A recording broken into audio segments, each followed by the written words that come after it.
the Baldwin Park City Council regular meeting. Just to double check, is Pastor Jackson here today? Pastor Jackson, do you mind leading us in an invocation?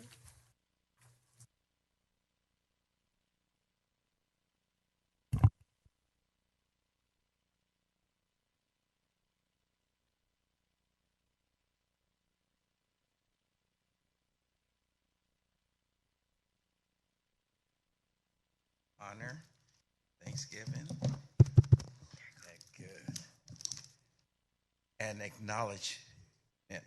You said to acknowledge you in all of our ways, and you would direct our path. And Baldwin Park needs your divine direction, Lord.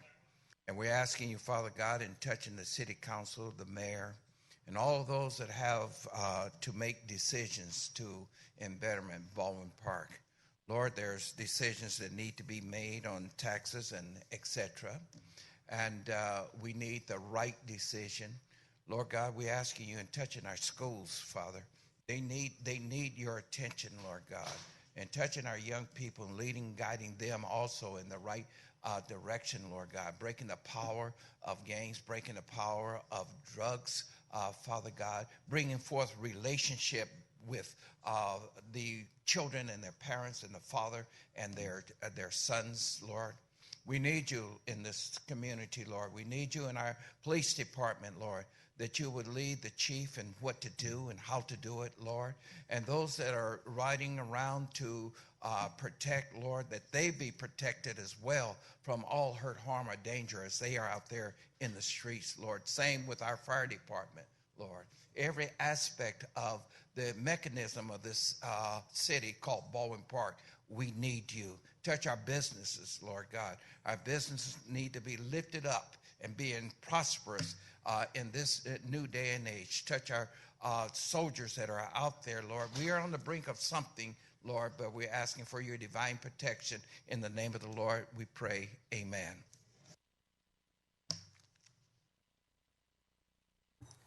Please stand.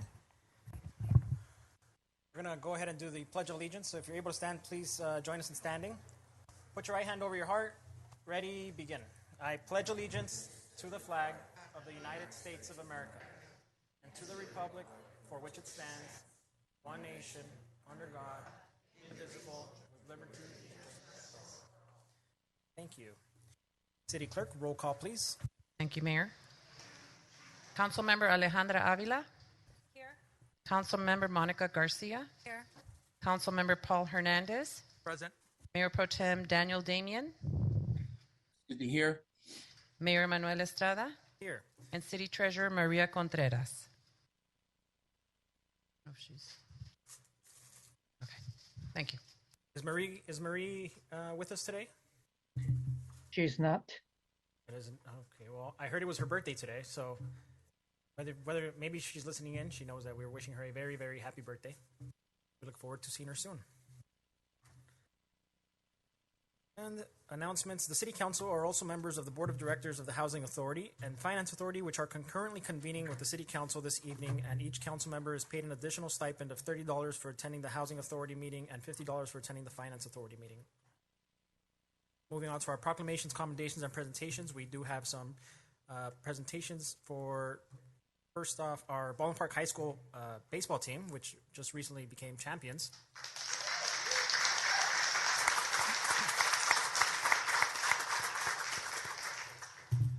So we want to welcome you up here to the dais.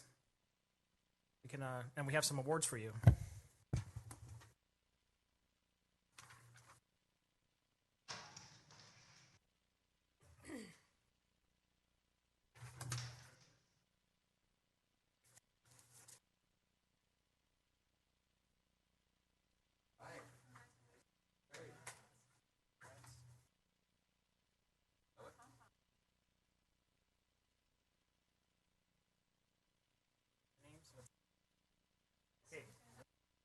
As you come up here, I'm going to read out your names. So if you're here, take your certificate, or maybe hold it for me. Yeah. So the city. We'll give it to the question. The City of Baldwin Park is proud to recognize you for your hard work and dedication, and for winning the first CIF Southern District Section Division 7 Championship in 40 years. We congratulate all members of the team for your outstanding athletic performances this season and thank you for inspiring the next generation of baseball players in your school and the entire Baldwin Park community. We have Ricardo Rodriguez, Coaches, we're gonna call their names. there you go. We have Michael Martinez, Jordan Davis, We'll clap for everybody after that. Tommy Villanueva, Christian Escamilla, Jason Martinez, Ivan Munoz, Gus Melero, Isaiah Ariza, Kenneth Ramos, Giovanni Lopez, Damian Andrade, Paolo Carrera, Adam Benavides, Luis Carranza,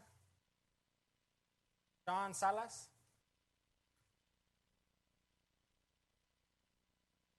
Esquivel, Gustavo Trujillo. I think these are your coaches, Jacob Berendrick. Fun fact, my sophomore high school teacher, history teacher, Johnny Elo.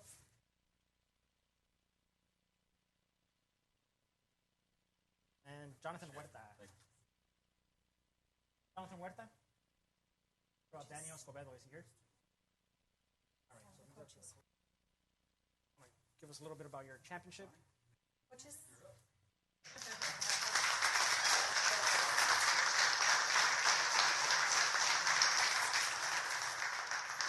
I definitely wasn't ready for this one, so I'll do my best. But first, we're honored. We're honored to be here. A long time, 40 years. It's since our last CIF championship. I can say more just about these guys right here. They work their tails off every single day. And they battled every game until we got the championship. So, CIF Division 7 champions. We also went to the state championship. We lost in the final, but these guys made it. And like I said, we couldn't be more proud of them. So, thank you.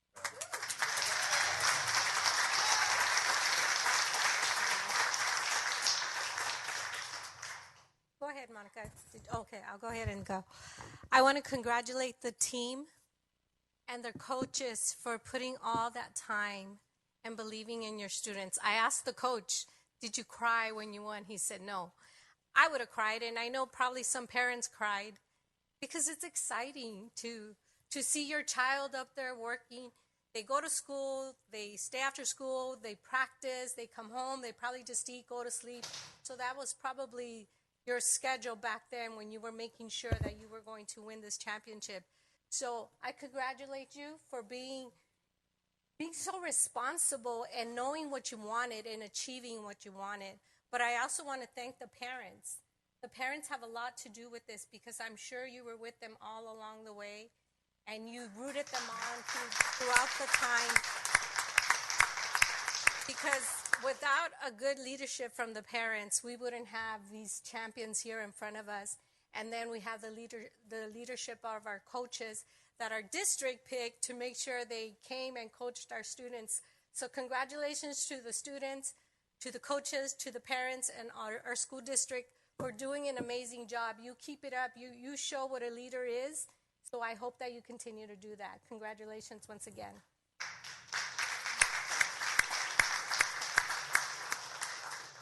Our head coach isn't here, but so he's on vacation enjoying Europe. But obviously we couldn't have done it without him. We wish he was here, but he did get recognized as the Division 7 Coach of the Year, and he also got recognized as the San Gabriel Valley Coach of the Year. So, Jake Berendick. And Jordan Davis, our Division 7 Player of the Year as well. So.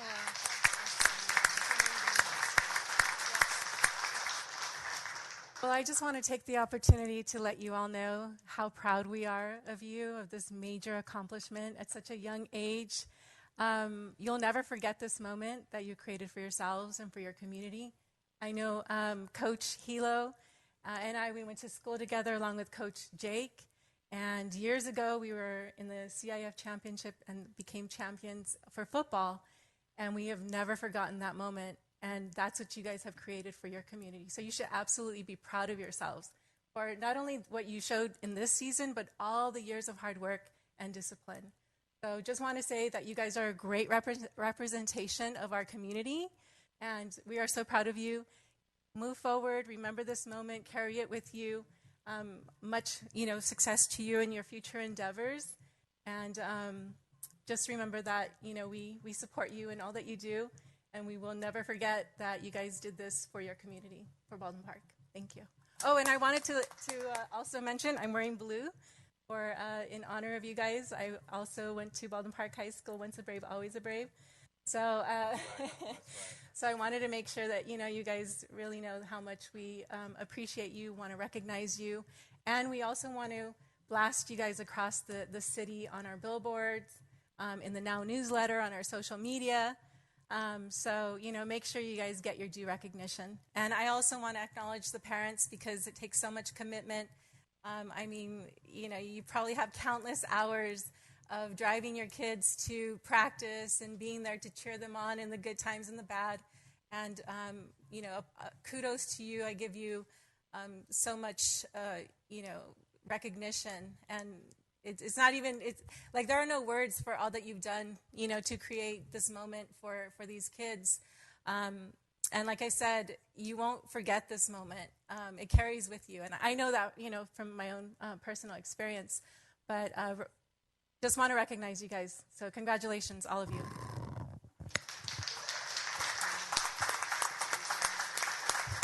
Perfect. Before I start, I'd like to ask the two team captains to come up and please say some words on behalf of your team. Come on. Don't be shy.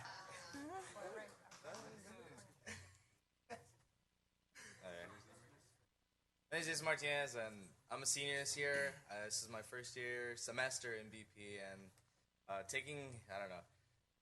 being a senior, my first semester kind of sucked, but I decided I wanted to spend the rest at BP. So, that was honestly the biggest risk I've ever taken. I didn't even know what I was gonna come into, but I was excited, and I'm honestly glad I did because, these guys are great. I love it here, and we won a championship. So you don't start. My name is Jordan Davis, and I'm a junior. I'm a team captain for this Baldwin Park Braves team. And honestly, we couldn't have done it with everybody here. Crazy run, but it was enjoyable with these guys. Thank you. Coach Huerta, do you mind saying some few words for us, please? Not going to get out. Well, everything that happened, it's based off their hard work, like Hilo said. I do want to recognize our first team all-league guys. Jordan Davis. Come up so we can. Escamilla.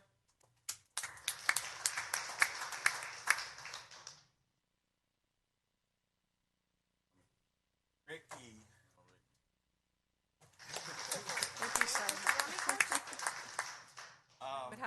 What happened, Ricky? First team, they had the highest batting average during the league. He had the best average. No. Second best average. Sorry. Other than that, like Jordan said, he led this team when we needed a leader. Stepped up, and everybody went on, joined the ride, and we're CIF champions. Yeah. That's it. Coach, how many freshmen, sophomores, juniors, seniors do you have here? Well, again, I just first and foremost want to thank the parents because you can imagine this is something that you have all been working towards for quite some time, taking them to Little League, buying the Capri Suns when they were younger, and all those other fun activities that goes along with that. And for the coaches, thank you again for creating an environment of building a leadership team that's able to go through diversity, but more importantly, come out as winners, regardless if they would have won, all their games or not. These individuals are a product of our city, and we're going to hold you for quite some time in great memories. And this is just the first step in your young careers. As I asked you all, what's the next steps for some of you? Some of you are college bound. Some of you are considering other opportunities. Just remember the lessons learned through the teamwork, through the associations that you have with your team, with your membership, and your friends and your colleagues, because these are all people that you can come back and rely on, during your successes in life. And I suspect we'll see some of you folks back here next year. So thank you. Repeat. So, okay, how many of you are freshmen? How many are freshmen? Okay, 1, 2, 3. Okay, sophomore? 2. Okay, 3 of you. Junior? Okay, and then senior. Okay. Well, that shows you that we're going to have a lot of talent still moving forward in the next years, right? So we look forward to seeing you here again next year and the year after. No pressure. Before we take a nice picture, I do want to invite the school district staff, because I know you guys are here. Dr. Mendoza, assistant principal, Dr. Angela Salazar, Mayor, I believe and our board member Robles. Mayor, I believe there's certificates from the assembly. Yes. Where's the assembly woman? Miss, right here, Veronica. And then we have Veronica Lopez. So Veronica Lopez, you want to representative for Blanca Rubio's office? Also the state senator. And we have State Senator Giselle. I didn't even see her.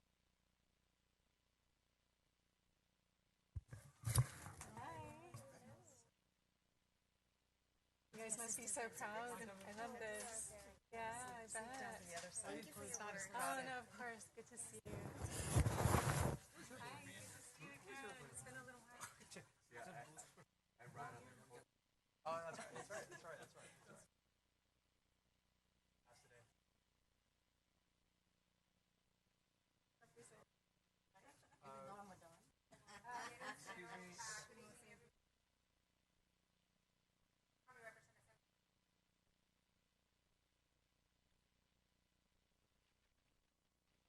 As a proud alumni of 1984, I too am so proud of these guys back here, and I'm also want to say thank you and to all the parents. I know what it takes as a proud mother, proud team mom of softball, track and field, cross country, and band. I know what it takes. So thank you. And students, kids, I do want you to thank your parents, your families, and all your support system, because they're there to support you as well, no matter what.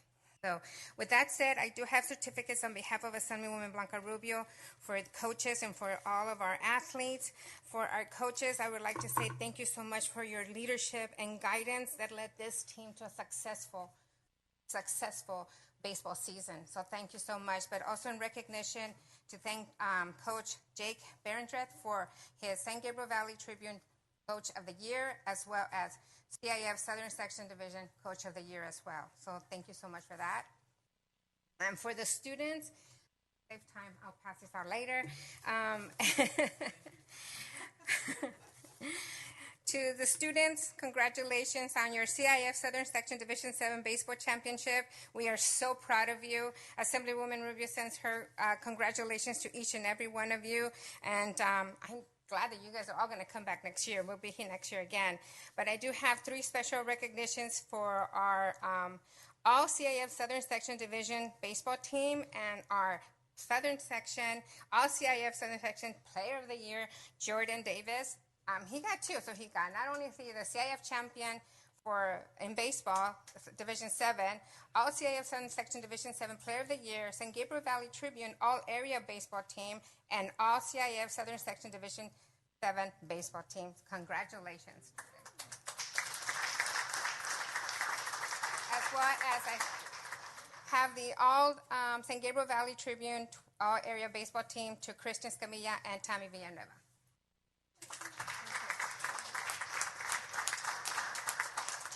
And again, to save time, I do have certificates for each and every one of the players that the coach will pass out. Thank you so much.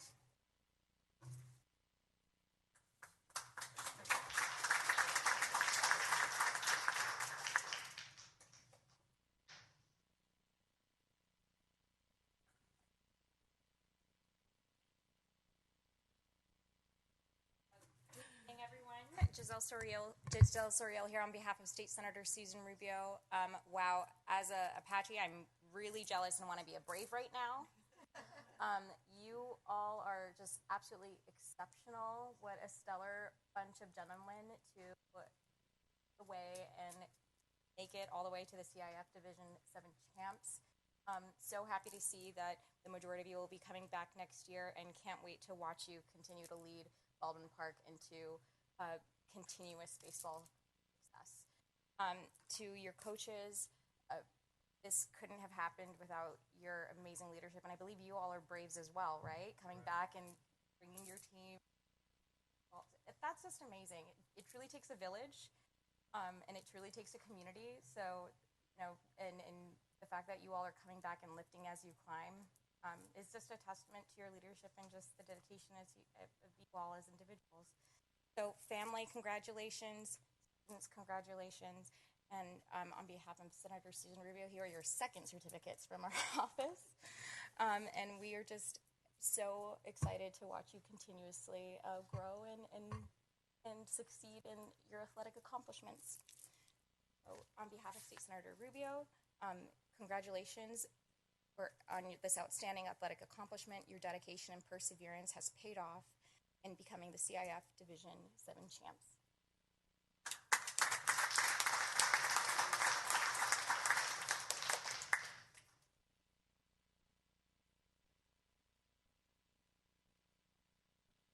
Well, on behalf of the Board of Education and the entire district, we do want to congratulate our incredible Braves team. Congratulations to all of you. One thing that, that they've learned not only on the field, but also as students and young adults coming up, they've learned perseverance, especially in light of everything that's been going on. So I do want to congratulate all of you for getting through all the tough times. I know it's been tough, but you made it through. We do want to congratulate you and just continue the great work that you are doing. Thank you.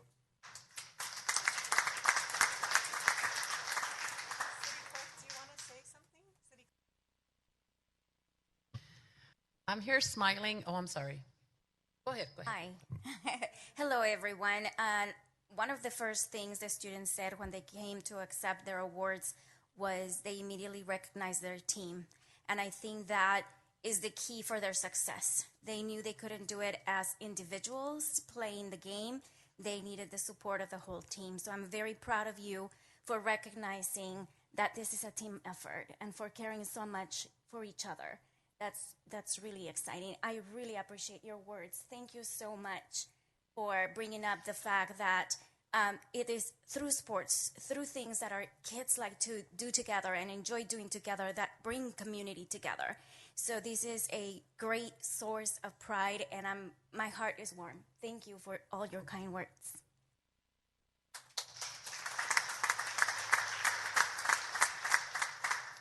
Thank you. You know, they say that Baldwin Park is ghetto, because my kids used to tell me that, Mom, they say Baldwin Park is ghetto. But what you gentlemen did by winning this championship, you took us to a totally different level.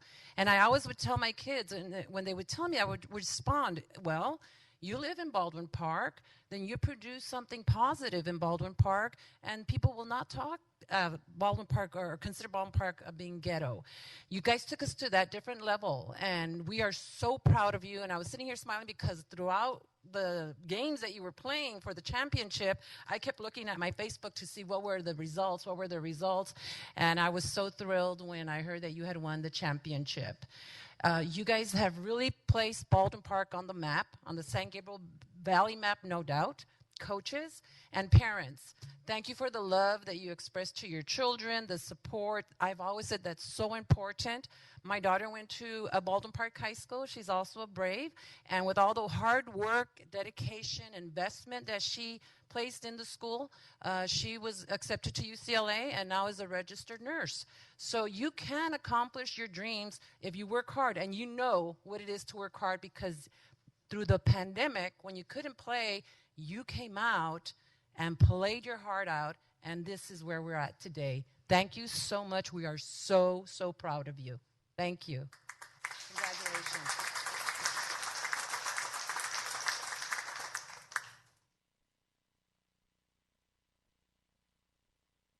Mayor, if I may. Yes, go ahead, Mayor Pro Tem. Yeah, I just want to say congratulations. You know, you are just proof of the talent that we have in this community. I know my brother would be very proud to see you guys win CIF champions. To Coach Jake, congratulations. I know he's not with us, but congratulations to all of you guys. And just know that you guys make us as a city very proud, but especially someone who went to Baldwin Park High School like Councilmember Garcia. We're extremely proud. So congratulations once again. Thank you.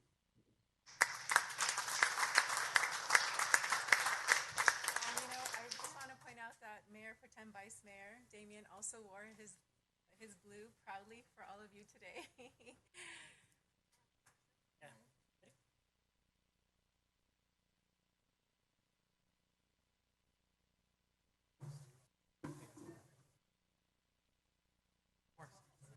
You know how it is. The players double up, the shorter ones go in the front, let's make 2 rows. Well, we can have it the other way. Shorter ones in the front. No, I'm not even in the picture. You guys just please. Number 9 goes in the back. Am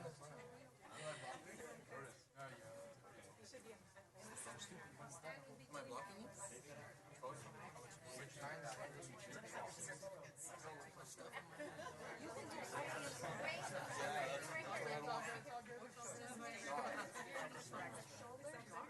A little bit.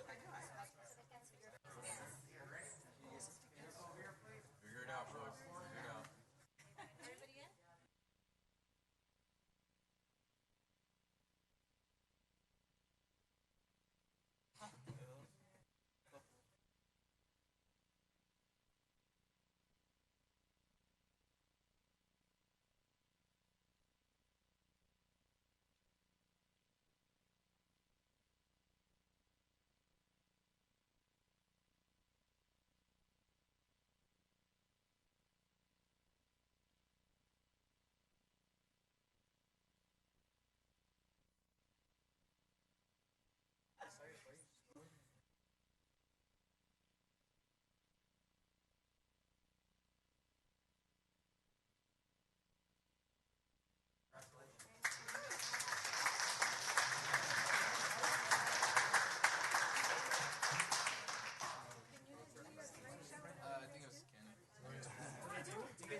We're gonna take a picture now with that.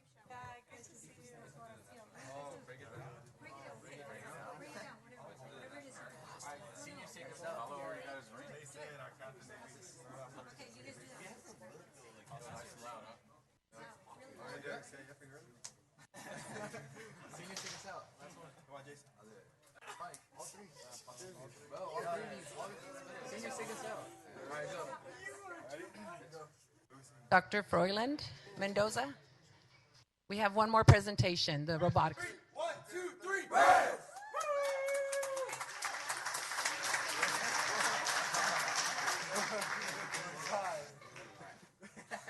Repeat. That was just a warm-up. Ready? Braves on 3. 1, 2, 3, pass!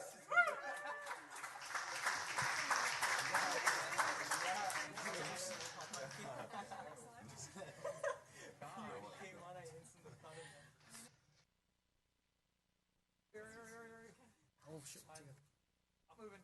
Here, look. 1, 2, 3.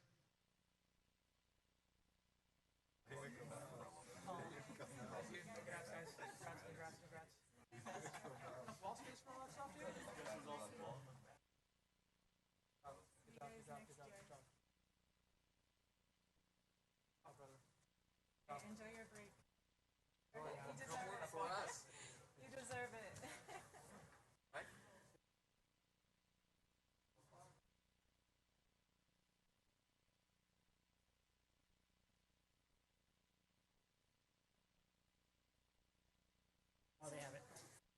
And next, we'd like to welcome up our next group of champions. We have the STEM Academy Robotics team.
Skills champ right there.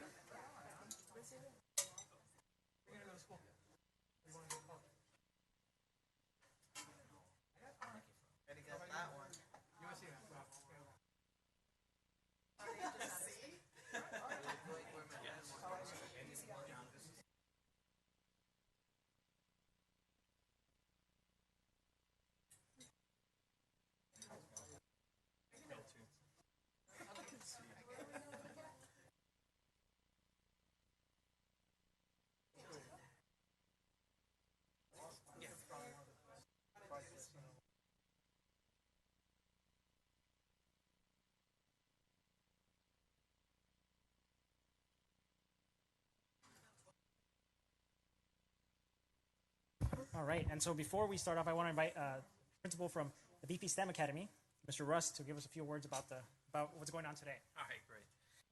Thank you very much. I appreciate that. What a great year. As we're looking at our STEM Academy, people are looking at BP STEM Academy. Yes, it's a combination of the two schools, formerly known as Holland Middle School and Santa Fe. We are now one school. Baldwin Park STEM Academy with a focus on STEM, which is science, technology, engineering, and mathematics. And this is a small representation of what we do. It was a great season. We have 4 competition teams that compete on a very high level. We started off the season competing in a league, which was amazing, Rio Hondo League. We were league champions there. And during the course of the year, we turned that into a state championship in robotics. As you can see, one of our banners right there.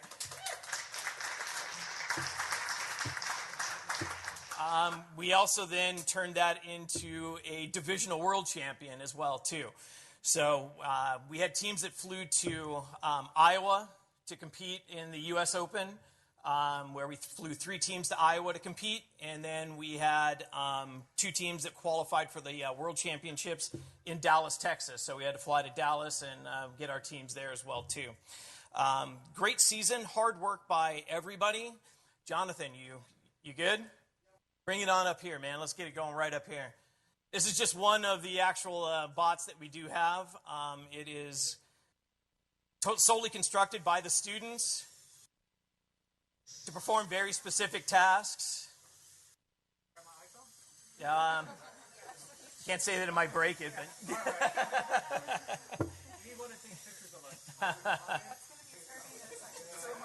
yeah.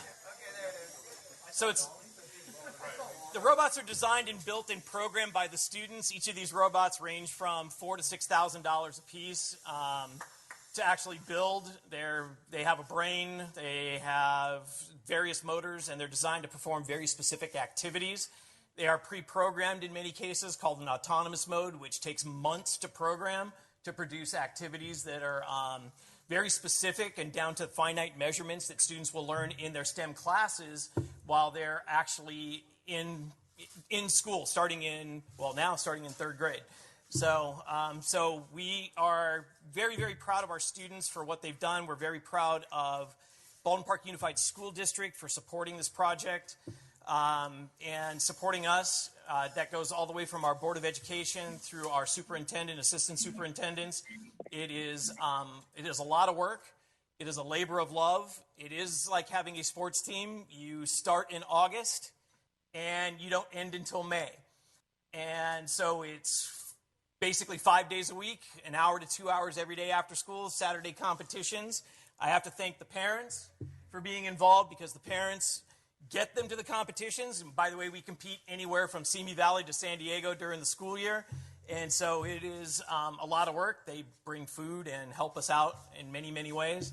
And they go on trips with us as well, too. So either it's Iowa or Dallas. Again, this is our second state championship, too, by the way, in 4 years. So we're progressing. We're making a name for ourselves in Baldwin Park. And again, we thank all of you for your support and for being here.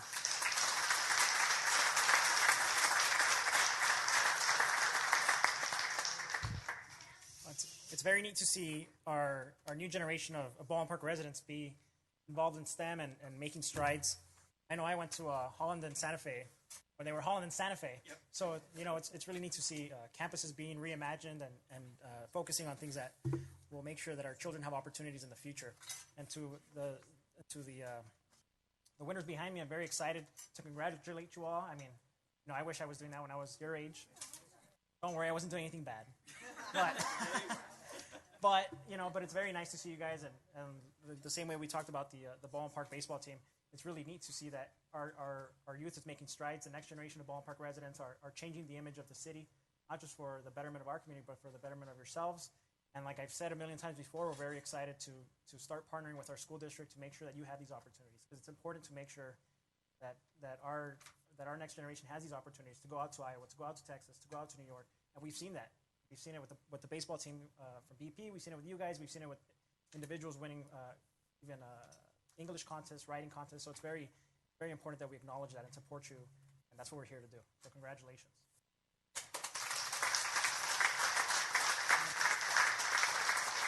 I'm going to go ahead and recognize you all by name. So we have Italia Cabrera.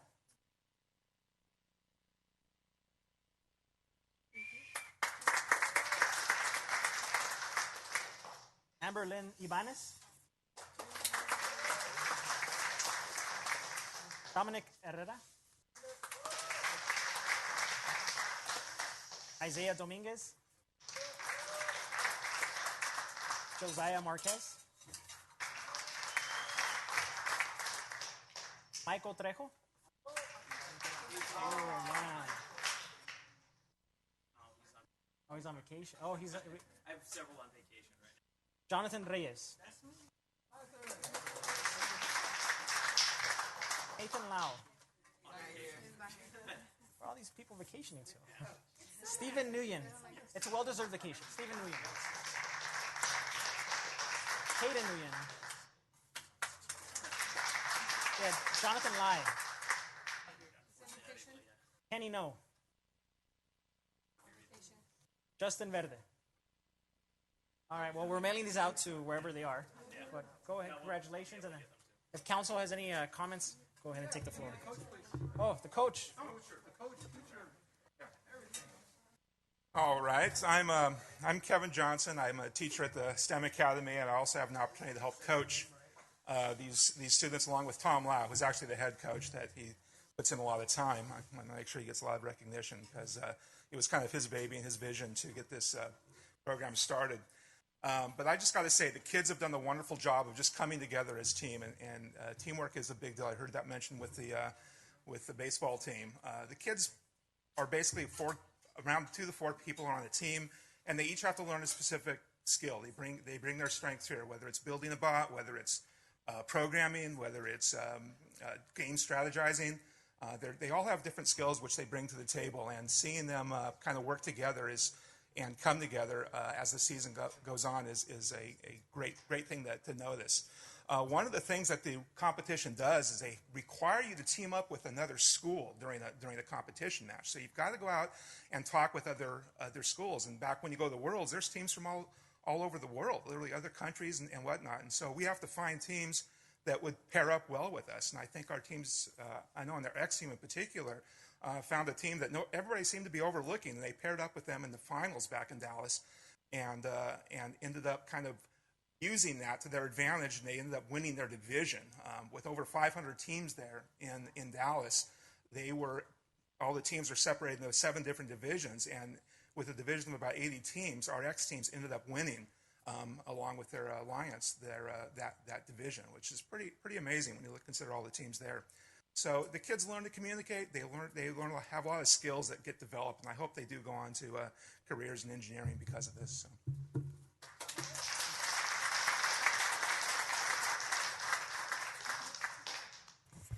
I want to go ahead and congratulate the robotics team. You guys are amazing. I don't even know how to work my iPhone, and you guys are over here building robots and programming and everything that you know that I'm clueless about. So it's so impressive. I'm so proud of you, and I know you will have a good career ahead of you. You already have a career. That's the way I see it. So you will continue to go a long ways. I'm proud of you. I'm proud of the parents for supporting them and being there. There's, as a parent, I know the feeling of seeing your child succeed, and you just do whatever you have to do, and you get in that car and drive wherever you have to drive to support your students. So always thank your parents, thank your teachers, your support staff. Our school district has been amazing to be able to provide this program to you guys. And as a city, we're trying to do the same. We're trying to work collaborative with the district so that we can also help provide services, because I also went to Baldwin Park Unified School District, and I know how important it is that as a district and as a city, we provide whatever it is you need to succeed. So congratulations one more time.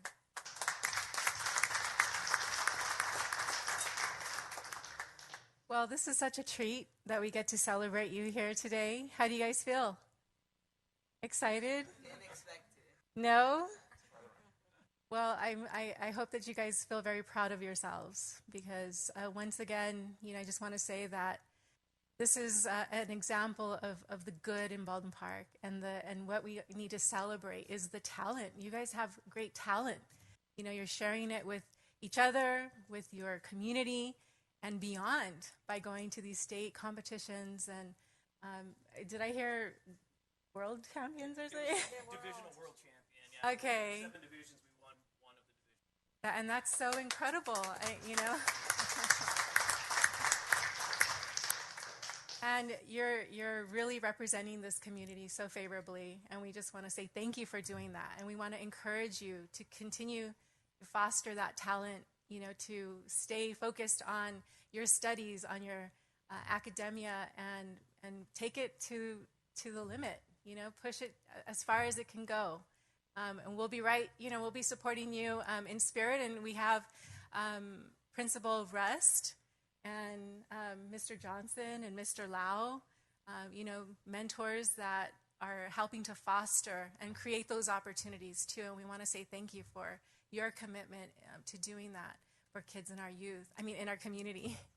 And then, of course, want to thank the parents because, again, the commitment of, being there for your kids every day and getting them to the places that they need to get to, and without hesitation, I'm sure, right? You just get in the van, you get in the car, you go, and you probably spend days and weekends and all of it. And kudos to you, because you are the foundation, of what's happening here today too. And you're going to be so proud as you see your kids go on to bigger and better things. So kudos to you. Thank you for all that you do.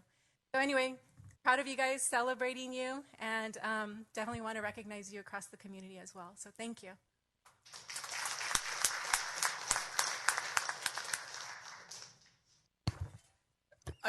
Everyone else has already said enough great words about you and the folks out in the audience. I also want to bring attention of, the type of young folks that we have in our city.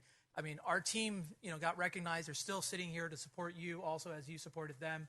The great thing about it is you have great leadership, not only in your teachers as your mentors and your friends, but also the folks at the Baldwin Park Unified School District through their elected officials and through their staff. These are the things that excite people. These are the things that make us want to do more positive things and put more energy and ganas towards success. As I was sitting here listening to, each and every one of you, especially the folks out in the audience too, and the parents, there's a saying in the labor movement, that happened quite some time ago called "Si se puede," I don't have to educate you on what that means necessarily, but there's a chant that they used to say, right? Which is exactly what I just said, those 3 words. And what that symbolized was energy, positive energy to be able to make change for all of us, not necessarily for the folks that you're helping, but the folks behind you. And that goes the same with our folks out in the audience. So I want everyone to help me in a chant here, all right? We're going to say this nice and loud because I want to make sure that folks on YouTube could hear this for the record. And for the YouTube and Instagram and TikTok, whatever it is that you guys have out there. So take out your phones, those young folks out there. Come on, we're going to do this. And we're going to start this chant here, all right? We're going to start. I want you to join me, right? 1, 2, 3. Si se puede, si se puede, si se puede, si se puede, si se puede, si se puede. Hey! Excellent, excellent. How's that make you feel now? That's right. So again, that's what we want, right? That's the type of change that we want for our city, and that's similar to what the mayor was talking about. This is what Baldwin Park is about. So gracias for everything that you all have been doing, for the parents, to you guys, because this is not the first time we're going to be here. It hasn't been the last time, and we will continue to do this year after year after year. So thank you for making my day, both of you guys.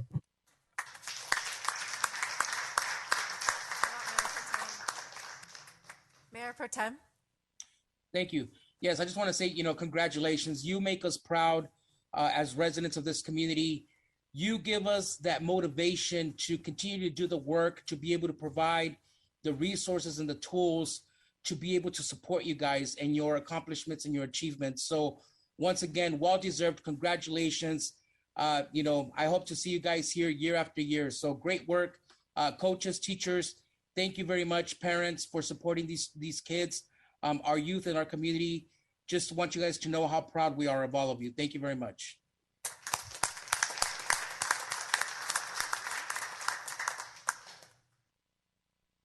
I just want to say quickly, thank you for making us the City of Champions, you guys, because I also was watching the updates on Facebook, and I saw that you guys had won. I just want to I noticed the difference between our champions out in the audience and these champions. Did anybody else notice the difference? There are young women in this championship team here. And yeah, I am so proud. Because let me tell you, women in the field of engineering and what these young women did here, it was never possible in the past. And now we're seeing it possible. And we need to encourage our young women to get involved in the areas of science and mathematics and robotics and engineering. There's so much needed in those areas. And so I want to congratulate the teachers, the coaches for supporting the entire group. For making, again, Baldwin Park a championship city here, and the school district for supporting these programs, and again, the parents for supporting your kids, for loving them, for driving them all over the place to the different destinations so that they can compete. That is so important. Continue with that love and that support. Your kids will succeed in life, trust me. Thank you so much. Congratulations. Very proud.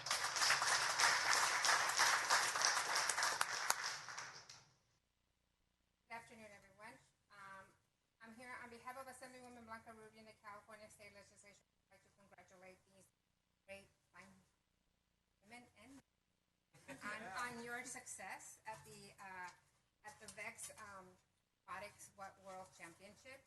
The coaches would like to say thank you for your guidance and leadership and led the BP STEM Academy to a stellar achievement.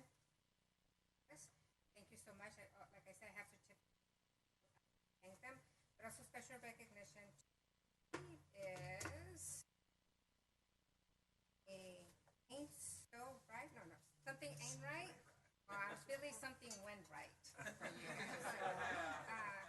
So congratulations, recipient of Division Gold Medal, Spirit Trophy, and the Spirit Banner. Congratulations and thank you for to the City of Baldwin Park.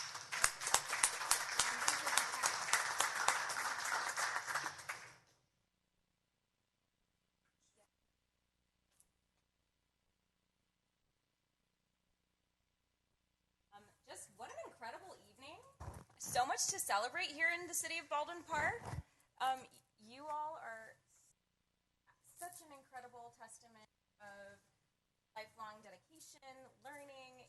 You know, programming isn't easy. There's so much. Yes, exactly. It's nitty oriented. One tiny punctuation mark will mess up your entire product. So the fact that you spent hours to code, to build something when I can't work my computer half the time, just it's incredible. So to investors,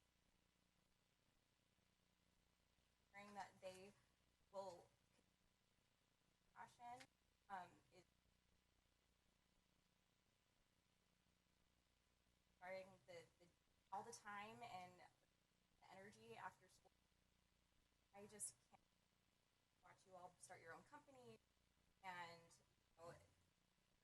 our way out of all of the issues that we're experiencing. so thank you for going, and congratulations on the first of many wins.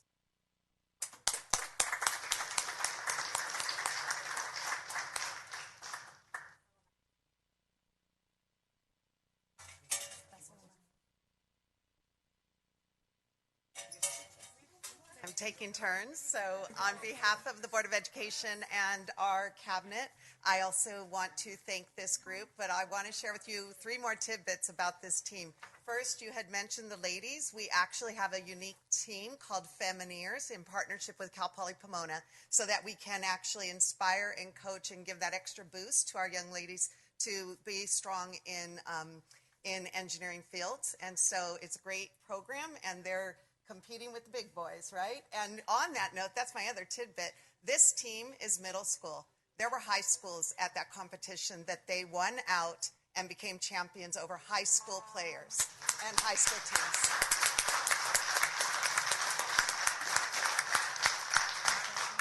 And lastly, it was alluded to, but I want to share some information about our BP STEM Academy, because these are the students who have gone through a few years and made it to this competition level. But next year, we have 200 students taking STEM courses, almost half of the population, and growing. So all of our students are getting exposed to the STEM, especially the engineering and the medical field, to encourage them to go into that field, because we know from workforce and studies that that's where the jobs will be and that's where the gaps are. And so we're producing in Baldwin Park our future leaders to help us to stay vital as an American society. So thank you, and we are going to be looking for you. And like we've seen with our other people in leadership, they're Baldwin Park. This is a great city. So not only are you going to do that, but you're going to come back and do it here, right? Of course. Right on. Thank you.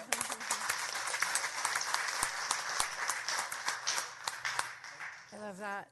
We also want to recognize school board member Deanna Robles, who's here with us today. Thank you for your support. And as was mentioned earlier, Superintendent Froylin Mendoza.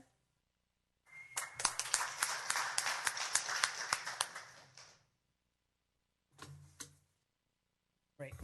So Manny, if you can get a nice picture of us, and then go from there. Squeeze in, squeeze in.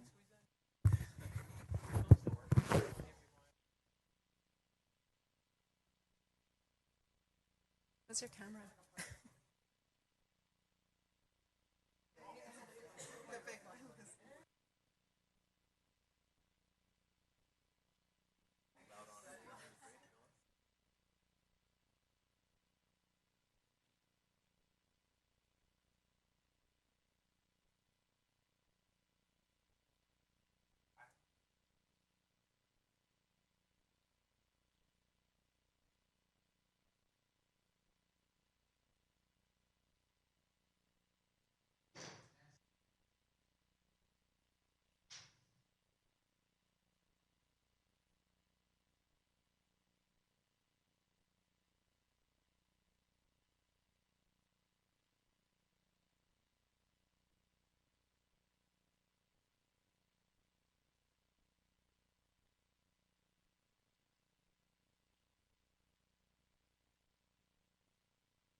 Meantime, he does that. So if we can put them on our billboards along the freeway as well, all we're going to do for the rest of the month is show off our students here in the city of Baldwin Park, so everybody that drives through Baldwin Park sees how wonderful you guys are.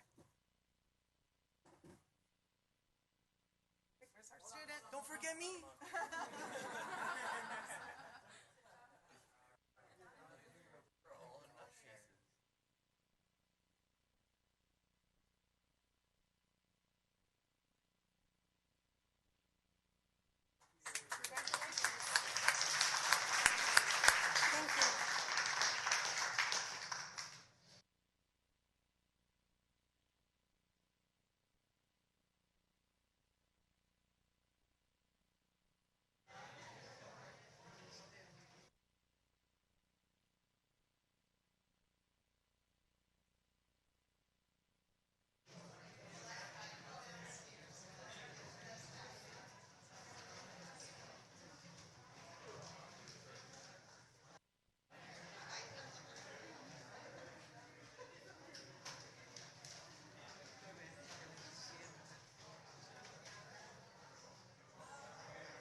Have a great summer, everyone.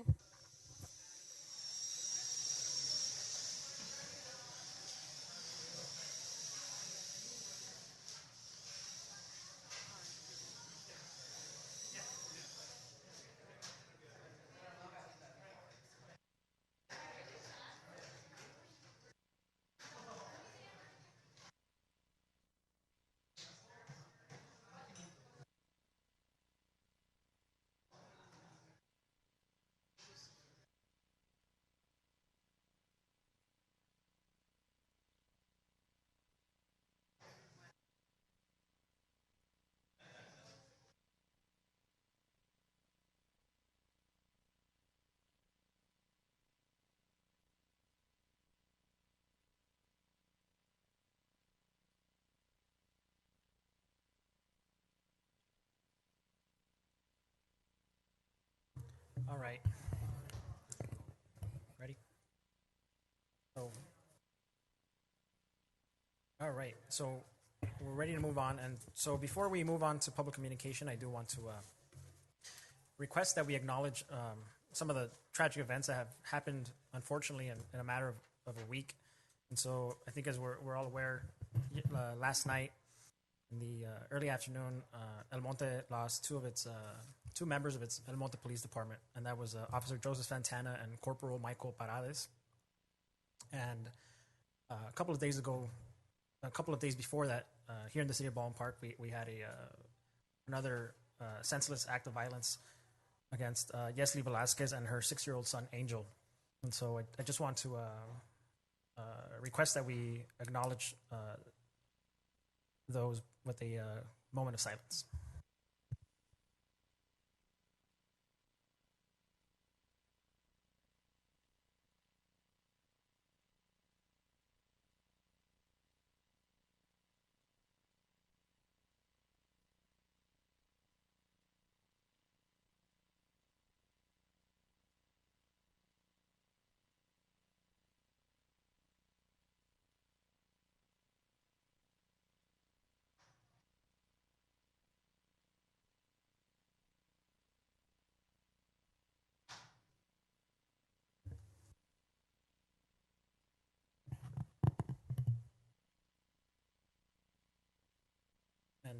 before we continue, we know that the case here in Cedar Baldwin Park was domestic violence related, and so I do want to remind you all that domestic violence is real, and that there are sources out there, and there are resources, and these resources offer services and things that you might need without judgment, whether it's emergency shelter once you're looking to flee, restraining order services, or even just support groups as you navigate these difficult situations. So you can call the National Hotline of Domestic Violence. The county itself has one, and there's many nonprofits in the San Gabriel Valley that also offer these types of resources. So it's very important that we let our constituents know that these services are readily available for them at no cost.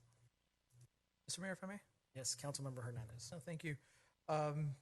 As you mentioned, yesterday was a tragic incident for our neighbors and for our fellow humans and colleagues and friends and family members. I do want to pay a quick recognition to our police officers, Officer Rodas and Serrano, for their assistance yesterday. I know they were there, but they also assisted the mayor in assisting her in getting through the procession and everything else that was needed.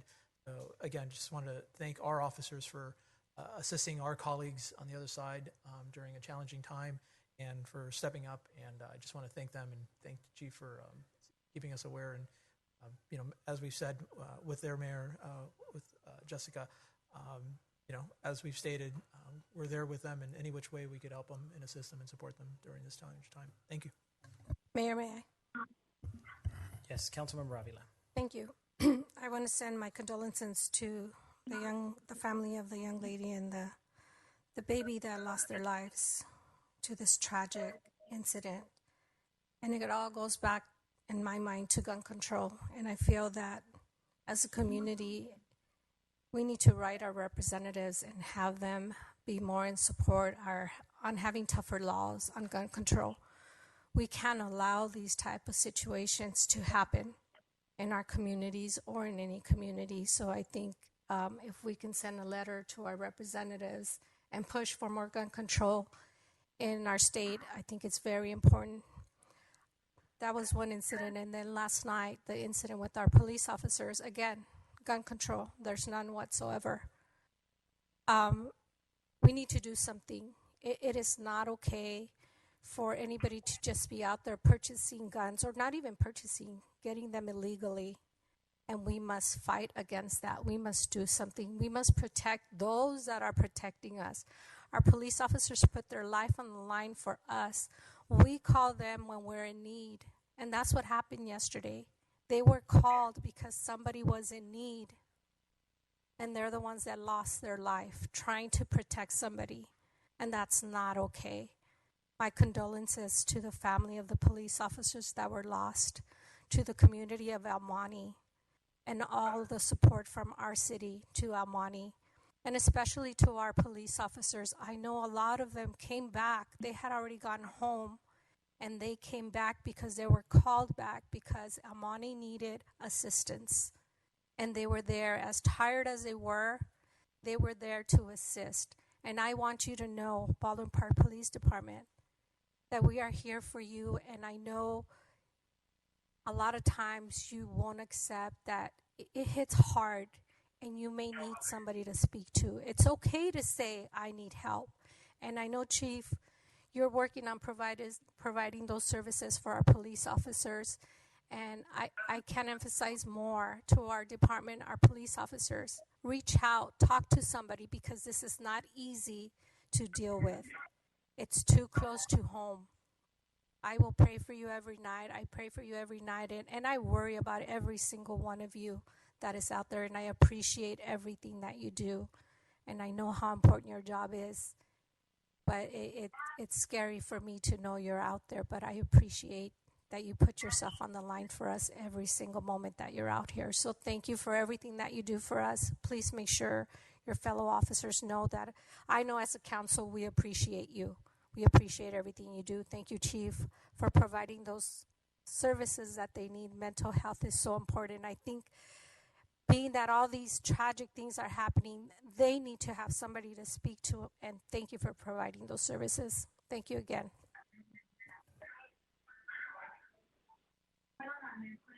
That is very good. What you said, Miss Alejandra.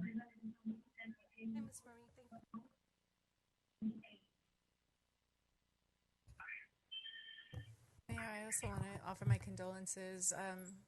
Very sad about what happened yesterday, and with the police officers and the families and their community.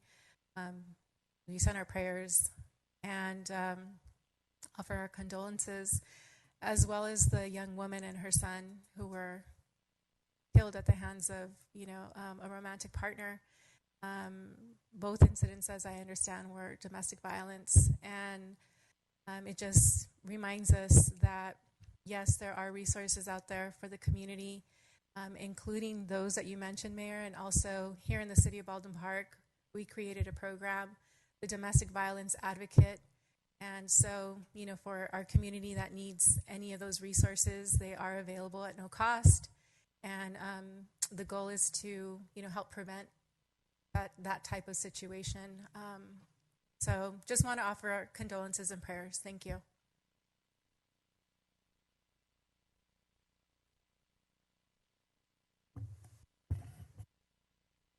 Thank you. So we are moving on to public communications. City Clerk, is there anybody looking to speak? Thank you, Mayor.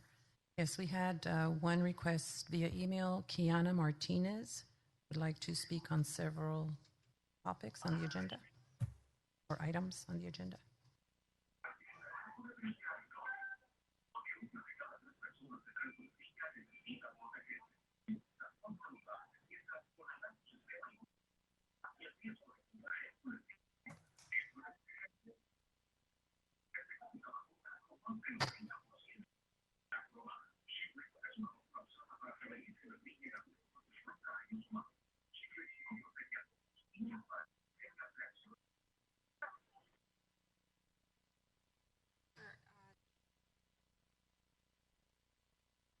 Start speaking your time.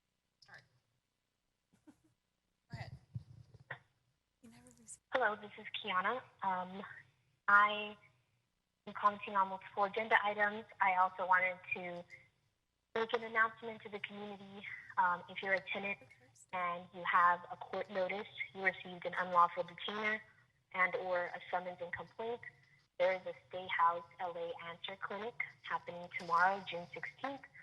So they're hosting a clinic for tenants who receive a summons and complaint at West Covina Courthouse, which would be the area for the city of Baldwin Park, and anyone who that has a notice from the West Covina Courthouse is welcome to attend there. It is going to be Thursday, June 16th, tomorrow, 5 p.m. until 7 p.m. at St. John the Baptist Catholic Church. Address is 3883 Baldwin Park Boulevard in Baldwin Park. And I also wanted to comment on agenda item number 5 first. So I think this is great that we're continuing to pay for some of the crossing guard fees that we have, but I do believe that we should invest more into the crossing guards. I've had family members who are or were crossing guards, and this money was used to supplement their fixed income, seeing that their rent prices are getting higher without much that is keeping their rent lower. This is just one of the ways that we can support our community and the working class community to have a fair wage. And I know that they decreased the crossing guards to less crossing guards. And I know our families, which we have, myself, we have students in the district, we feel safer when there are crossing guards every morning, every evening when the children are out of school, so that they can stay safe, because it is very dangerous. Traffic accidents happen very often, more than one of the most common ways for someone to get hurt, especially a child. On agenda item 4 and 7, of course, in the community, we don't want any more money going into the police. Surveillance and records to criminalize the community is not something that I support. This is not how we should be using the American Rescue Plan during a high record of unemployment, higher than the Great Depression. For agenda item number 15, with the budget, it would be great if the budget proposal was uploaded as soon as possible to the city website to where it's advertised so that people will look at it and will know where to find it. I know there was an environmental survey, and we can use that to see what the people want to invest in. We want to invest in community services and housing rather than policing. We would like a more participatory process where we have more intake on what the budget will hold. We should have more meetings and recommendations from the community. We have a survey with People United of Baldwin Park, where that was helped designed with the LA People's budget.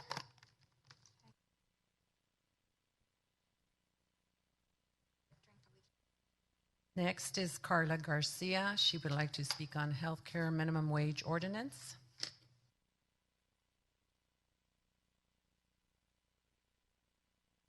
Okay, Leslie Brito, who will also speak on healthcare workers minimum wage ordinance. Good evening, everyone. Mayor. We need to make sure the mic is on. Yeah.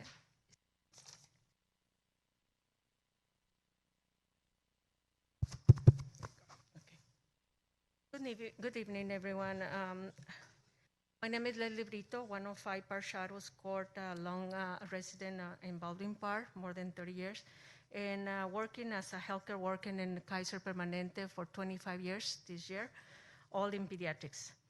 I'm here to urge to pass the healthcare workers minimum wage as an ordinance. I'm pretty sure you're aware for the past 2 years, my colleagues and I have been on the front line on this pandemic. From the beginning, we have to show up to take care of our patients. Healthcare workers, despite a very high risk getting infected, and also working with not enough equipment. Working long hours. Until today, we can work 12 hours, including weekends. We're very exhausted. And through all these 2 years, until now, we are dealing with a lot of mental health, trauma, problems with sleeping, depression, afraid to go to work, not knowing what we're going to deal today. We struggled for right now due to the minimum wage that the nurses are getting paid with no benefits. We have nurses that are new graduates. I'm pretty sure you know that we have shortness of nurses. A lot of nurses rather to go work somewhere else due to the pandemic. And meanwhile, employers are making record of profit. I never saw many of our coworkers sick, including our doctors. And it's very depressing. I urge you to pass this ordinance. It's very important and it's very personal for me because I went through a stroke. And I know it's because of the stroke. I got the stroke because of the stress that I went through. I was planning to retire in 65. Now I'm ready to retire. But I want to leave a good benefits and a good environment for my daughter. She's a frontline worker too. That's why I'm here, to urge you to pass this law. I urge you to pass the healthcare workers minimum wage ordinance to retain and recognize outstanding healthcare workers on the city of Baldwin Park. Thank you very much.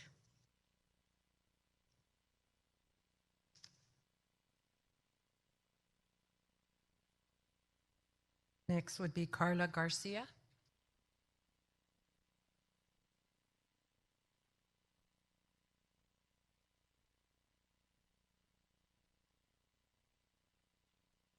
Good evening. I also am a healthcare worker in the city of Baldwin Park and have been for the last 25 years. Along with my colleague, I'm here to urge the City Council of Baldwin Park to pass the minimum wage for healthcare workers. As you know, we've been the front line during this pandemic. We've witnessed and seen so much that has affected us personally and professionally. We're in the business because we care. We've treated many of you, your family members, your friends, and we serve the community. who can afford to live on less than $25 an hour. Our healthcare workers deserve it. We are healthcare heroes. So I come not only to speak on my behalf, but the behalf of my fellow colleagues and coworkers that serve Baldwin Park. And so again, with the many calls you are receiving and emails that you are receiving, we urge you to please pass the $25 minimum wage ordinance. And thank you.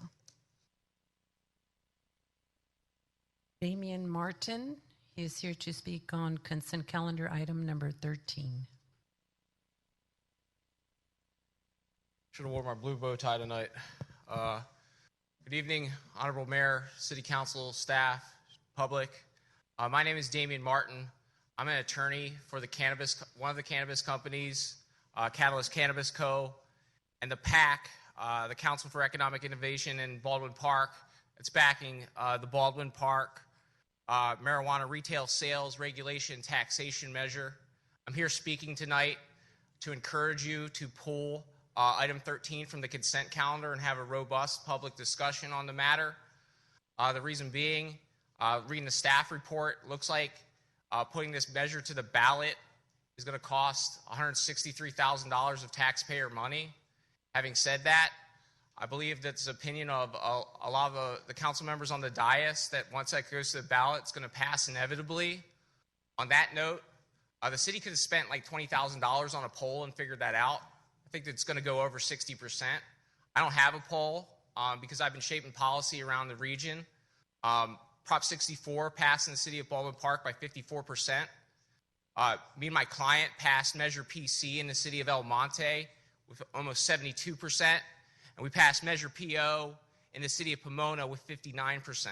So if this is inevitably going to pass, why aren't you considering adopting this rather than placing it on the ballot and spending $160,000 on it? Beyond that, the costs are actually greater than $160,000. This measure is going to produce at least $1 million in annual tax revenue for the city of Baldwin Park. So that means we put it to the election, it's delaying implementation of that revenue for another 6 months. So it's really actually $600,000. That's the cost, the opportunity cost to the city. Beyond that, and speaking of revenue, what the city's trying to put a sales tax measure on the November ballot. That should be the story of the ballot in November, not the healthcare worker ordinance or the cannabis ordinance. And that should be what's being communicated to the voters. Instead, it's going to be a total distraction with this cannabis measure. Most importantly, and another thing that's going to be delayed to implement, and the thing I'm most proud of, what we're trying to achieve and develop with this, my client with its retail operation in the city of Baldwin Park, is we want to develop a one-of-a-kind for the cannabis industry training center where we're intending to establish the retailer with United Food and Commercial Workers. It's going to be one of a kind in the cannabis industry. There's nothing like it. It's been inspired by the fact that this city has the training academy for In-N-Out Burger. So, like I said, I encourage you to pull item 13 from the consent calendar, have a robust discussion, and hopefully adopt the measure here and now. If you do, I'll be sitting in the audience happy to answer any additional questions. Thank you. Thank you. Those are all the requests we received, Mayor. Great, thank you. Is there anybody looking to speak without filling out a card? Now's your time.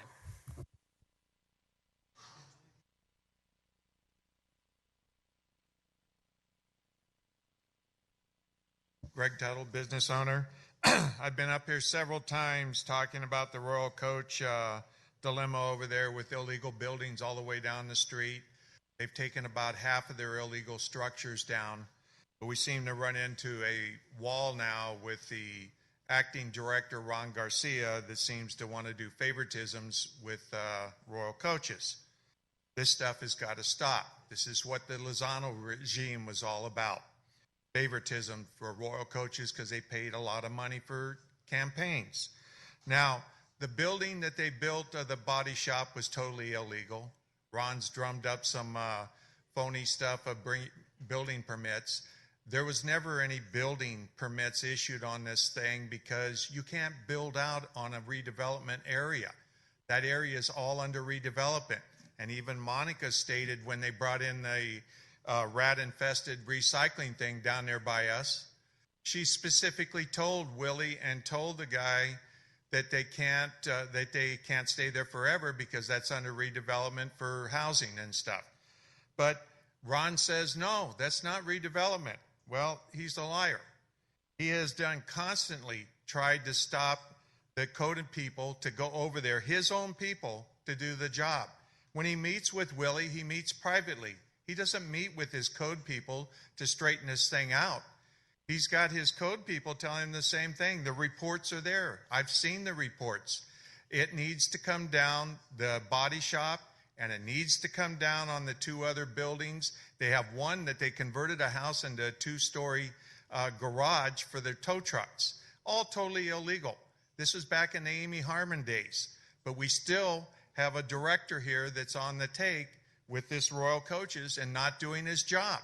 We need to stop this now. The people unfair with other people enforcing code enforcement, and we need to stop it now and go on and make Ron do his job, what he should be doing, and he shouldn't be a director. I can tell you that right now. Thank you very much.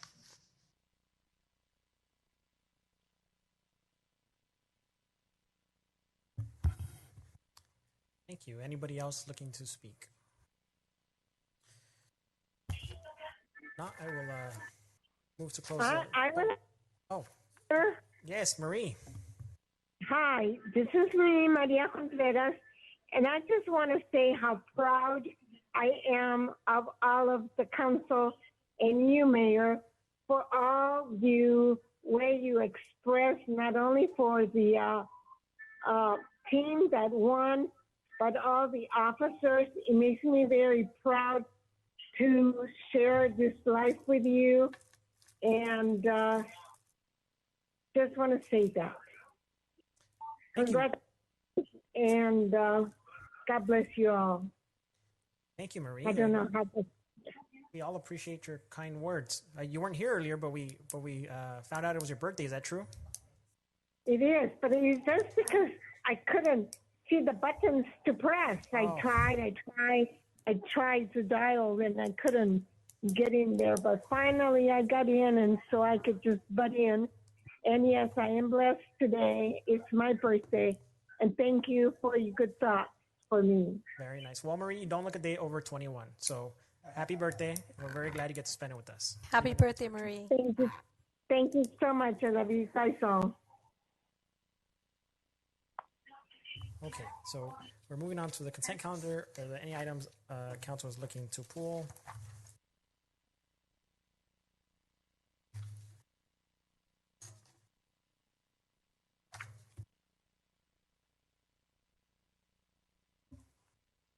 Mayor, I want to pull item number 6. Okay, any other items? Mr. Mayor, can I pull items 7 and 13, please? All right, any other items? I'll pull item number 12. All right. Any other items? So I will make a motion to pass items number 1 through 11, excluding 6, 7, 12, and 13. Can I get a second? Second. Clerk, roll call, please. Thank you, Mayor. Mayor Emanuel Estrada, Yes. Councilmember Monica Garcia, Yes. Councilmember Alejandra Avila, Councilmember Paul Hernandez, Yes. Mayor Pro Tem Daniel Damian. Yes. Motion passes. Thank you for that. City Clerk, item number 6, Councilmember Garcia, you have the floor. Thank you, Mayor. I think that this is a wonderful proposal, but when I look at the funding and the use of Quimby funds, and I think about some other projects that we are looking at, like the Family Service Center, the new park on Main Avenue, improvements to Morgan Park, and others, I'm just a little concerned about the price tag on this. And I just wanted to express my concerns about that, because especially since we were just having the discussion on budget challenges, I just wonder if the parks will be better used, with this type of funding. A mural is a wonderful idea, and I think it would be nice, but as far as usage, when I think about like the kids going to that little pocket park on Main Avenue, which, Mayor, that's been important to you, and I think it's a great, initiative, and the council has been very supportive of it. I would love to see the funds go into improvements that will really be utilized by our constituents. So I just wanted to express concern about that. I don't know if anybody else has any concerns. Yes, Mayor. Great. So I think Enrique said that the artists are on the phone, or so they can maybe give us a presentation, then we can answer the questions. Yeah, thank you, Mayor. We had invited the artist, and not because we're trying to dazzle you here, but it's part of a grander vision that all of you have, and having the baseball team here and the STEM team, and how they have been wonderful agents of placing Baldwin Park on the map, as you said, City Clerk. That this is what we're talking about here, and so the folks who are the artists behind this, well, you see them on this picture, but Mark, can you get Joe and Dan and Andrew on so they can make the presentation of the project? Yeah, yes. Yeah, we're all here, Mr. Saldivar. All right. Well, Andrew, take it away. I don't know if you start, or Joe, or all the three brothers look the same. So, just identify yourself by name. Sure. No, thank you. Thank you, Mr. Zaldivar. Good evening, Mayor Estrada and council members. My name is Andrew Westall, and I'm the principal and owner of Bear Demographics and Research, who would serve as the project manager for this project. I want to introduce you to Joe and Daniel Montoya Orozco. They are my stepsons, but they are also the sons of artist Juanishi Orozco, and they're going to walk you through the presentation this evening. And so without further ado, I'll turn it over to Joe and let Joe walk you through the PowerPoint. Good evening, Mayor and honorable members of the council. Thank you for inviting us to make this presentation to you on what we believe will be a beautiful, monumental, and historic legacy that all of you will be remembered for in this community and for generations to come. My name is Joe Montoya Orozco, and this is my brother, Dan. We are the sons of Chicano muralist Juanishi Orozco and the grandsons of the Chicano poet and artist, the late Professor Jose Montoya, honored as the father of the Chicano art movement. Both were founders of the Royal Chicano Air Force. The RCAF, a group of professors and students who created murals, silkscreen posters, anything art related to help keep students in school, support the United Farm Workers of America, and advance our communities across this nation. They were recently honored by the California State Legislature on 50 years of arts, culture, and community activism, and most recently a clue on Jeopardy. We are the people in your community.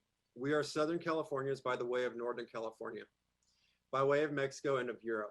We are the people of this world, and this art reflects that. Reflects our people here in Baldwin Park, here in Southern California, here on Earth. My brother and I have apprenticed and led on dozens of public art projects for nearly 30 years, including, next slide, please. The K Street Tunnel mural that links Old Sacramento to downtown Sacramento. Next slide, please. A tiled mural at the police substation in Sacramento. Next slide, please. A public art park amphitheater. Next slide, please. A Chicano Park pillar in San Diego. I mentioned two of these specifically because of their magnitude. A tunnel 200 feet long and a freeway pillar nearly 4 stories in height. Also, to give some perspective on the history and qualifications that we have to successfully complete a large public art commission and to navigate the administration process with you. Next slide, please. Over the years, we have been commissioned to paint murals on interior and exterior walls, to create and install tile murals, and to create a mural on foam core, as we recently did for the NBA's Golden One Arena in Sacramento. Next slide. Our father Juanishi's unique and purposeful art uplifting the past, present, and future of our people in combination with the elements described above will provide a wonderful and unique gateway for the city as travelers move from the Metrolink station to the Zocalo Civic Plaza and Civic Center and beyond. A powerful impact worthy of artistic expression in the 21st century for the residents of Baldwin Park. Next slide, please. The murals will be spectacular, custom, high-resolution, full-color murals. There will be constant soft motion, movement that provides a beautiful reflection of shimmering color. Utilizing elements of the city's logo and motto, homages to the city's past as an indigenous land, farming community, and as present, a majority Latino suburban community, as well as incorporating the constant movement of trains and the stunning views of the San Gabriel Mountain lends itself to a journey, the journey through perpetual motion. Next slide, please. This art is indicative of our lives, our people, their lives and struggles, and our interconnected society. In our lives, our families have come from farm workers to internationally exhibited artists and educators in 3 generations. My brother and his wife owns a successful design studio, and I'm a project manager, digital producer, and visual technician. I also film and produce short documentaries for a national Latino civil rights nonprofit organization. This art is important in the movement in time as we are at a great juncture in our lives, an intersection, even more important in the specific place, as Baldwin Park is the hub of the city of San Gabriel Valley. It's the hub of our people and their lives. This art helps to convey that movement of people practically and how they do that daily, and also over continents and time generationally. Next slide, please. Moving to this new fabrication is a natural evolution for all of us. It takes our technical skills and knowledge to a heightened level to address our times and the arc of history. Each panel will be comprised of digitally printed high-resolution squares that are lightweight and require no electricity to work. The manufacturer has been in business for over 15 years, and we have communicated frequently to assess a successful outcome. With your approval, they have affirmed they can manufacture their murals on a rapid turnaround. We also have a small prototype to show you to give you some sense of what the final product will look like. And as you can see, if you're looking at our monitor, this is a 4 foot by 4 foot prototype of what you'll actually see on the wall at 30 feet. So you can see it shimmering in all of its glory. We believe that with your approval, Baldwin Park will be the first city in America that commissions a public art project of this kind, scale, and magnitude. It'll be a testament to your service and commitment to your community that has earned the right to be surrounded in this beauty that inspires, uplifts, and serves as a source of cultural and civic pride. For us, it'll be an honor. We again thank you for this opportunity to represent our people and are available for any questions that you may have about our work. Thank you very much. Councilmember Avila. Thank you. Thank you for that presentation. Indeed, it is beautiful art that you have created. So thank you for that. But I actually was going to pull item 6 as well. Looking at all the projects that we have in place, we just recently purchased that land so we can create more parks. I agree that a mural would look beautiful there. It would enhance the area. But I honestly think that at this time we should focus on finishing the projects that we have already started. We have the Zocalo that's coming here soon, so we need to make sure that we maybe allocate those funds in case we need more funds for the Zocalo. We also have, as Councilmember Garcia said, we have the Family Service Center that we need to work on as well, that Quimby funds can also be used. But most importantly, that park that is on the other side of town where there are no parks. We are very park poor in that area. And although I do like the murals, I don't think at this time would be a good time to bring this forth. In the future, I would definitely like to see the art come up. But right now, we have a lot of projects already in the works that I feel we should focus on. Our community would gain more from coming to the parks and walking their dogs and sitting in the shade underneath the new trees that we're going to be planting in that poor park area. Or again, starting up that family service center that it's so needed because the one we have right now is too small. We have ran out of room. Or continue our project with the Zocalo. I really think that at this time, those $750,000 should go towards the projects that we already have in hand, and maybe seek out grants, maybe art grants somewhere else, so that we could use funds for that, and we can continue to use the Quimby funds for our parks and for whatever our community needs. Thank you. Great. So it's more than just public art. I think it's something that the community has actually wanted for a while. also part of creating a downtown. So we constantly hear this thing. We just heard it right now about the budget, that we never have money, that we want to see a downtown, but we don't put the work into doing it. And so, how do we expect to bring in a coffee shop? How do we expect to bring in a restaurant when we're not advertising ourselves or becoming a city that is welcoming to these businesses? And so it's not just, it's public art to the benefit of the community, but it's also public art to the benefit of ourselves. So, the same thing happened with El Zócalo, where we said, not right now, money could be used elsewhere. And 6 years later or 5 years later, we ended up bringing El Zócalo at the tune of $2 million more. So life is only getting more expensive, and so to me, this is an addition to the downtown. We have Papel Picado coming up. We have the Zócalo coming up. The Family Service Center, I think we're all in support of, but we've allocated money from ARPA for that. And then we're also filling out letters in support from Congresswomen. So I think that the biggest issue here is the cost. I don't think it's the art itself. But I do think that it is important. We're re-landscaping the Metrolink. We're trying to make sure that people use these parking spaces so that we don't have to keep building more. When we did the survey over the downtown, we were told that over 60% of our downtown is nothing but parking spaces, and they're not being used adequately. And it's really, it just becomes an empty area, becomes dark, and then and then we don't want to deal with the issues, or we don't have the resources to deal with the issues that happen with unused land. It becomes abandoned, it becomes blight, and honestly, it just I think it causes negative behavior. However, and then it's also important to note that this doesn't affect the general fund. And that's one of the things that this is one of those reasons that the Quimby Fund is created, to bring in this type of public art. So if I'm all on board for calling on creating the starting of other parks, but I do think that this is important. So I would at the very least like to ask the council to consider, even instead of 4 of these, doing 2. We can do the front mural that faces the Metrolink and the one that faces the elevator. And I think it adds to the downtown. It makes it walkable. We're giving downtown a story, and we're making it so that it's not mix and match. So one year we build a Zócalo, different year we might build something else. Keeping in mind that the Cesar Chavez Foundation is building housing, and I think they themselves are also putting out public art. We have a theme here in the city now, and it's kind of very rooted in our roots.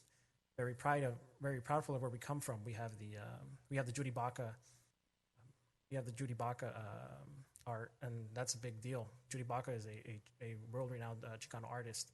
Cesar Chavez, world-renowned Chicano art activist, and having public art on that building is going to be great. The brothers are sons of the artist that painted under Chicano Park, so it adds to the Chicano pride that our residents have.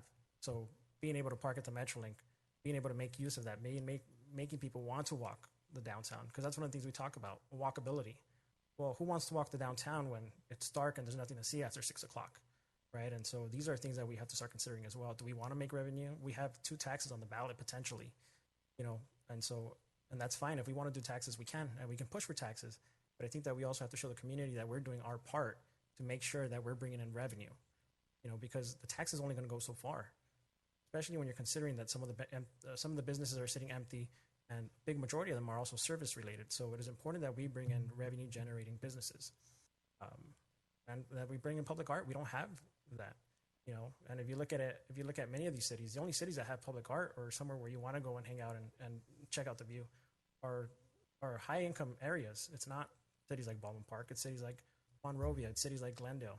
And we can change that, and so to me, that's what we're here to do. We're here to change the downtown, and we're on track to doing it in a record time. So at the very least, I would ask the council to consider lowering the budget and doing half of it. Mr. Mayor, if I may. Thank you. I too have concerns in regards to the high cost for creating a mural. $750,000 outside versus $750,000 going towards equipment, park enhancements that our residents get to experience and use each and every day. Now, I am certainly proud owner of several art pieces, through my family and others, and it's, I believe in art. I understand the expression that people do and so forth. That said, my recommendation would be to at least allocate up to $200,000 of the Quimby funds for a mural. But my suggestion would be instead of having, and I appreciate, I've gone through the tunnel. I was just recently there. I've been in Chicano Park several times in the last couple of years. So I admire the work that your father and others have done to tell our story. But my suggestion would be, instead of having these artists, great artists amongst themselves, is that they work with our youth, they work with our students to create the design as to what will be there in this shimmering version or on a smaller scale, but no more than 200,000. Would I be supportive of doing a mural or this interactive perpetual design? I think is what they called it for our wall, because again, I do strongly believe that the rest of the money should go back towards either the Zocalo, the new park that we have over on Main, or near the Walnut Creek enhancements. There are other items. We are basically pulling aside $750,000 from the gym, from the senior center, from repairing that roof to allocate for this particular issue or this particular item. So again, I'm supportive of having a mural, having something there, but I would not support anything more than 200,000. And I would also highly suggest that we have the community involvement and our youth that are part of the design function versus having, with all due respect, having designers come in and tell us what they believe is a right vision for our city. I think it's the opposite way, including our community in the process of design, just as we did with the papel picolo and other items that we've done over the past. So that would be my suggestion and my recommendation to my council. Thank you. Mayor, what do you think about maybe budgeting a mural like the kind that the scale that you're proposing initially in the Zocalo project? And could that make sense to try to find, grant monies or funding, other types of funding sources for budgeting, packaging it into the Zocalo project? Because that would look nice too. Yeah, and I think the Zocalo itself is already, I don't know if there's space there. So to me, the idea is that we're expanding the field of the Zocalo, so people want to use the parking at the Metrolink and they want to make their way to the Zocalo. They'll park. I mean, we're not gonna have any parking at the Zocalo. We'll have very minimal.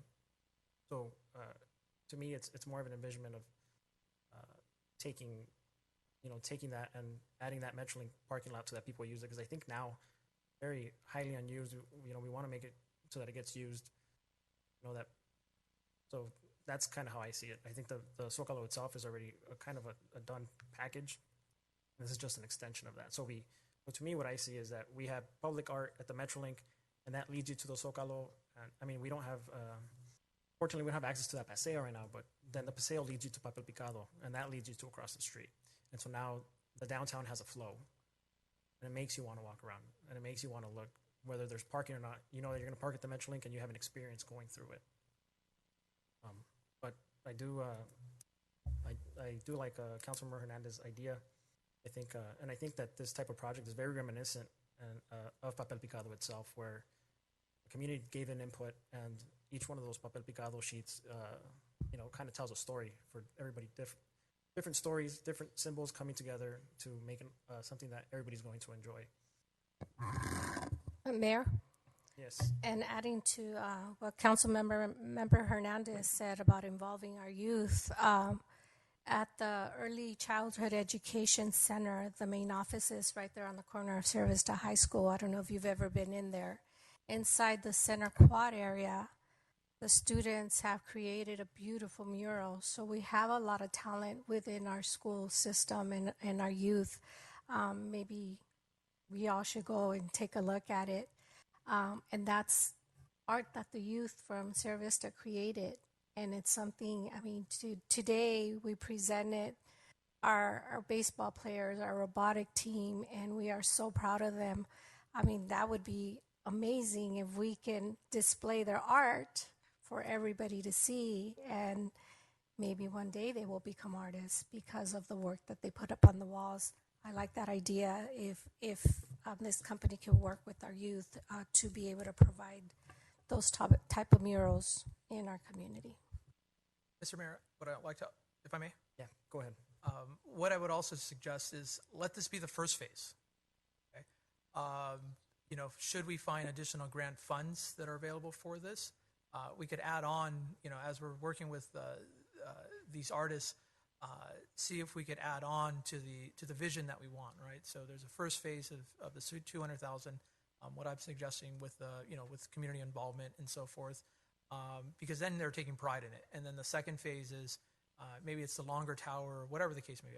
I'll let that decide amongst the community. And then through additional grant funds, we can work towards that.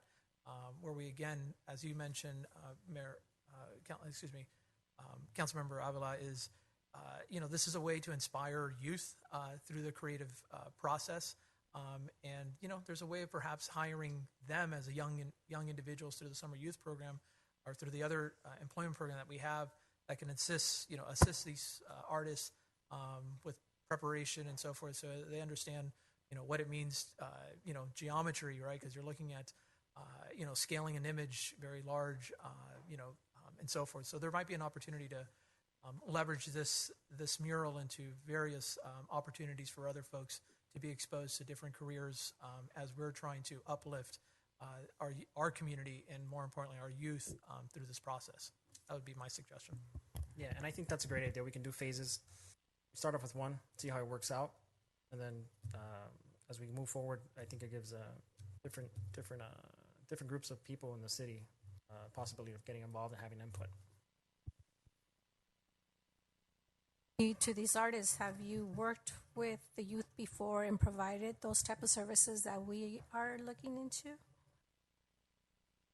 We have worked with the youth in the past, yes. High school students, middle school students, and summer projects. Okay. So that would be, I think, a great project. And like you said, it would involve our community input on deciding on what kind of murals we could have there. And they would put the work in with the guidance of professionals. Yeah. And if they're doing that, they can do the logo for the police department at the same time, too.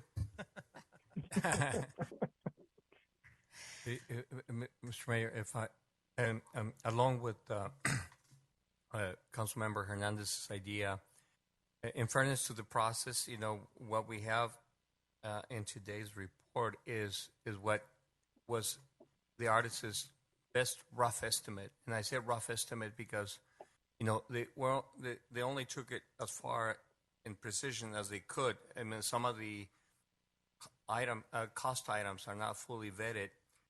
One iteration that if you would be so inclined is, along with given, in this case you said 200,000, there's a process that is a concept that's utilized in the construction engineering space, where you use what's called the guaranteed maximum price, where you go farther along in the design process until you know enough.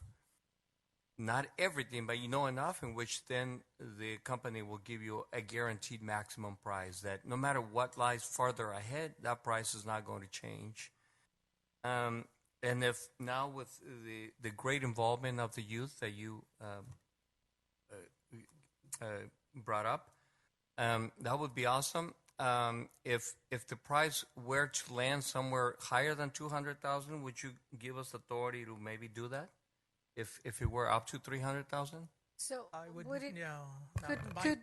Could we sit down and actually meet with them, because we've really never had any conversations with them of what they offer besides the presentation that they gave, but with the new direction, to see how they would work with us and the youth, and then we talk costs, because we really have no idea what that's going to look like now.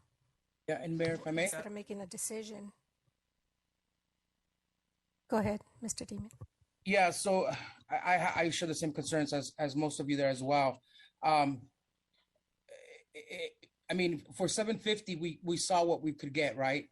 But for $200,000, we're talking about $550,000 less. I want to know what we're getting for $200,000.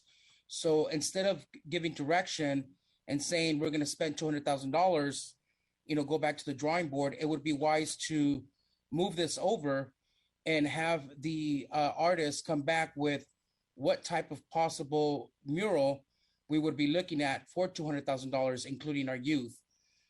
instead of giving direction and saying, go ahead and spend the $200,000 and really not have an idea of what we're going to be getting for $200,000.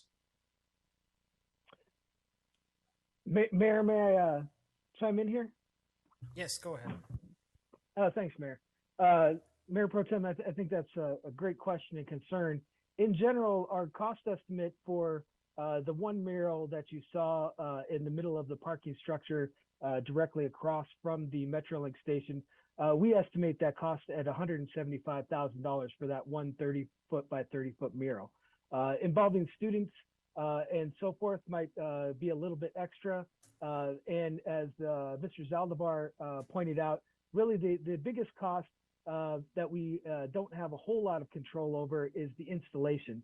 We have gotten some estimates from sign installation companies in two different ones, and that installation cost is about $75,000. But we think we can bring that down once we really get into the negotiations on this project. And so, in general, to answer the mayor and council's questions on this, we believe we can do one mural for $200,000. As I said, our estimate is $175,000. That large one that you saw in the presentation directly across from the Metrolink station. And as I said, there may be, we may have to consider some additional costs depending on the interaction with the students and how long that will take. But we feel very comfortable with the budget at this point. As I said, at $200,000 as suggested by Councilmember Hernandez. So One more question regarding the Zocalo, because we're all under the impression that we're gonna be breaking ground in August, which it doesn't seem like a realistic timeline. How much money are we needing to complete that project? For the Zocalo, I don't know if you're asking about that or this project, the mural project. No, for the I'm sorry, Andrew, for the Zocalo, I guess this would be for either Enrique or Sam. Do we know how much we're off to complete that project? So whether we have a rough estimate right now, of course, we have the $6 million, but I know with the cost escalation of construction and all the materials, you rightly found it in terms of whether the $6 million would suffice or not. But Sam, when will we get a construction estimate and then a construction bid, actual cost? Yes. Thank you, Enrique. And good question, Mayor Pro Tem. So we are actively working on this estimate. We're expecting the estimate to come in on Monday. We're working really hard trying to ascertain what the inflation and impact to construction activities are. So it's taking a little bit of time, but we're definitely going to be having that on Monday, and we plan to bring it back to the City Council at a study session to talk about those impacts and the construction timeline for Zocalo. See, so this is my concern, and Mr. Orozco, you guys do a great job. I love your murals, and trust me, if money wasn't an issue, we'd say, go ahead and start doing this now. My biggest concern is that, yes, even though this is not affecting our general fund, it's coming out of our Quimby funds. And for me, I don't want to see projects that are not completed. I would want to complete a project, move on to the next, complete that project, move on to the next, making sure that we have enough revenue to be able to complete these projects. So let's just say, for example, the Zocalo comes in and we're now needing an extra $2 million to complete this project.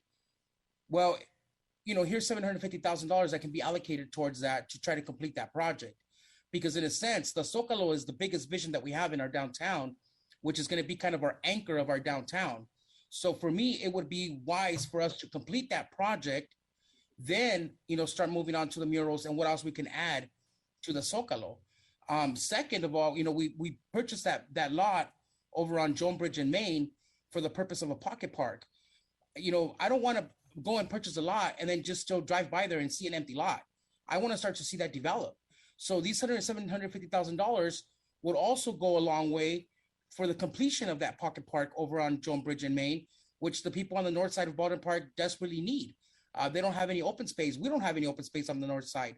So for me, it would be wise for us to try to complete these projects first and then start figuring out what we can add. And obviously this mural is something great that would benefit, the Zocalo, but I think it's best for us to complete the Zocalo project first and then move on to getting the murals and whatever else we're going to attach to it. I agree. I'll support that. Yeah, I say we get that project done. Definitely keep that because I think the murals will enhance the whole area. But we don't have enough money to complete the Zócalo. But yeah, we have a mural. It's just not going to look good. So I think we should focus on finishing that project. Start seeking funds, our projects, so we can, in time, get that mural up, but let's finish the Zócalo first. So, because that's the first project to enhance our downtown area. Great. Does anybody have a motion? You have a motion? I will make a motion to hold this over or move this over until we complete the Zócalo project. Second. Clerk, roll call. Thank you, Mayor. Mayor Pro Tem Danny Damian, Yes. Councilmember Alejandra Avila, Yes. Councilmember Monica Garcia, Yes. Councilmember Paul Hernandez, Yes. Mayor Emanuel Estrada. No. Thank you for that, City Clerk. Motion passes. We are at item number 7. Not sure. Yep. Thank you, Mr. Mayor. Thank you.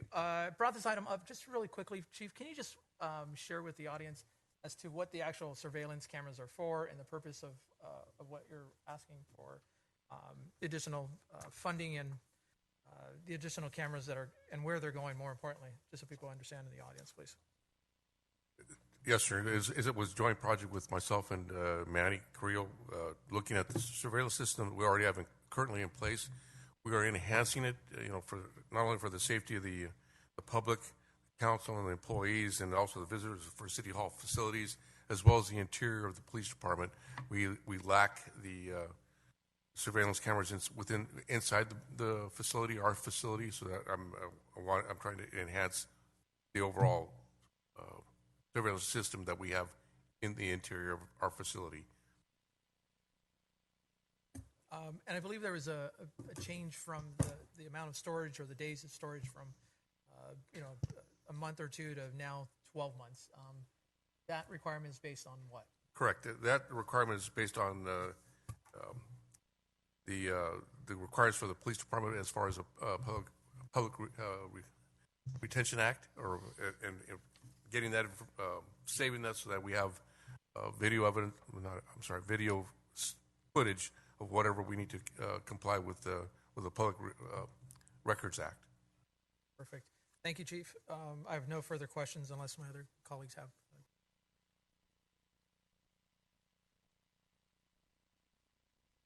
I thought you were going to have other comments.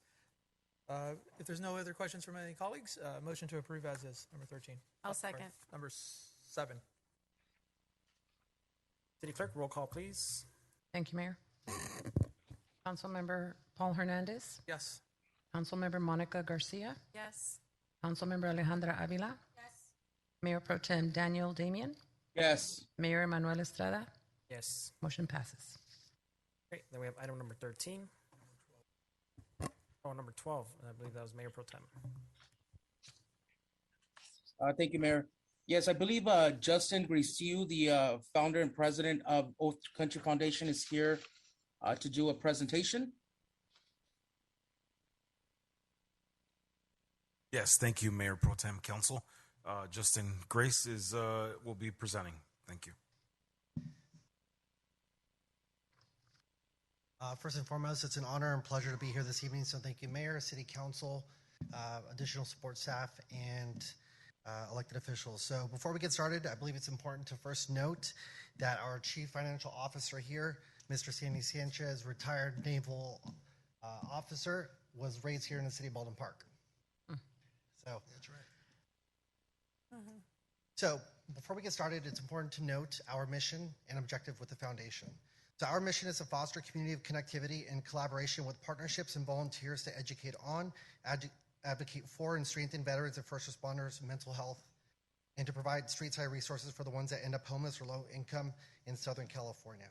Oath to Country Foundation is also sponsoring veterans and first responders strength training memberships and combat veteran psychotherapy treatment provided by a board-certified clinical psychologist. Next slide, please. Next slide.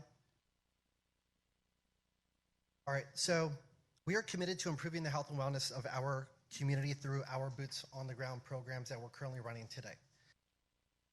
Here are a few ways we are contributing to veterans and first responders in and around the city of Baldwin Park. We are currently sponsoring combat veterans mental health psychotherapy treatment.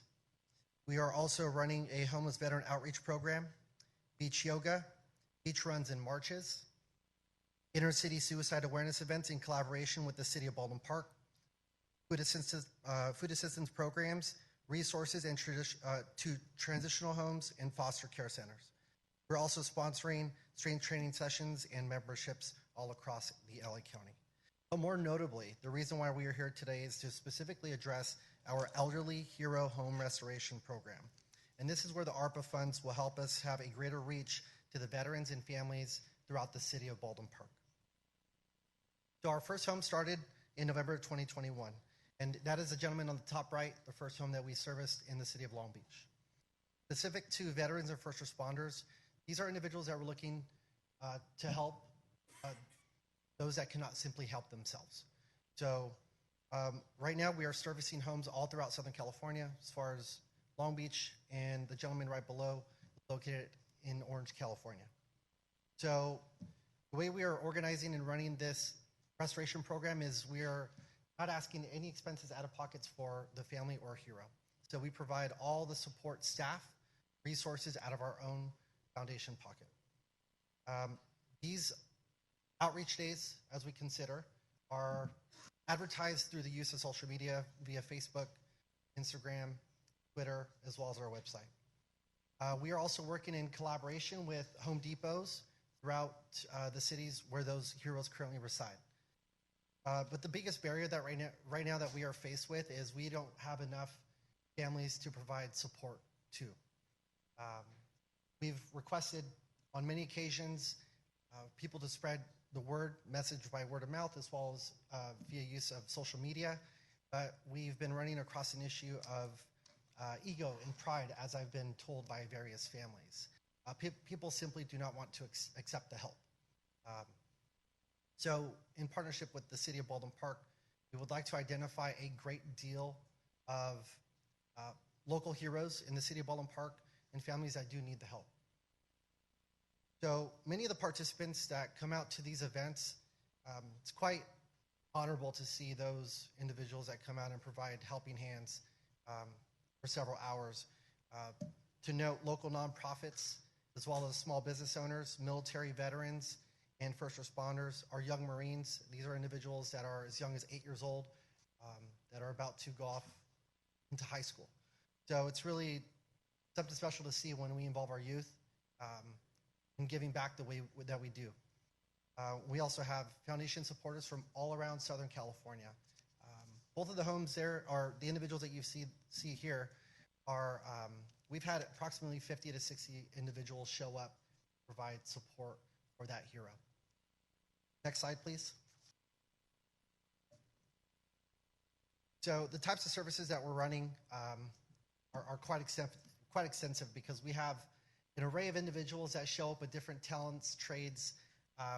We have individuals who are contractors, anywhere from union workers, and simply gentlemen like Sandy here who knows everything under the sun as far as plumbing and electricity and his ability to fix and repair most things around the house. So these are the list of items that we've provided thus far. Junk removal. That top photo there to the right, we actually packed Sandy's trailer 2 times over, and this was the second trip. The first one had a refrigerator, piano, TV, I don't know, dating back to probably the 80s. The gentleman was hoarding supplies for about 20 plus years, and the family, the daughter, did not have the strength or resources to haul these items out of the home. That's when we received the call, because the family was in a state of desperation, and black mold was building up around the home, and it led to a pest control issue. So what we did around both of these homes include yard cleaning, tree trimming, mowing, edging, planting new plants around the planters, indoor cleaning, sweeping, mopping, wiping, replacing light bulbs with energy efficient lights, plumbing. Sandy here is actually on the bottom right image, replacing an old toilet with the new one. So that includes sink repairs as well. Fence reconstruction, ground leveling, pest control, car washing, pressure washing, as well as one of the important traditions that we have is before we conclude our services for the day, we make sure that we have a flag ceremony where we mount a flag on the hero's home. Next slide, please. So again, to touch on the advertising aspect of how we organize these events, we are utilizing Instagram, Facebook, our website, word of mouth. These were the two more recent flyers that we put out on social media to request the community support. Next slide, please.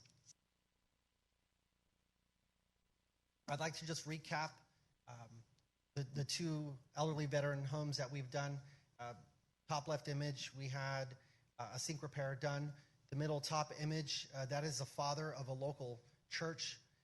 He offered succulents to our foundation to plant at one of the heroes' homes.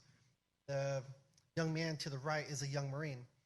And bottom left are our two board members. Actually, the middle bottom photo is a city representative here in the city of Baldwin Park who came out to our Orange County Restoration Day.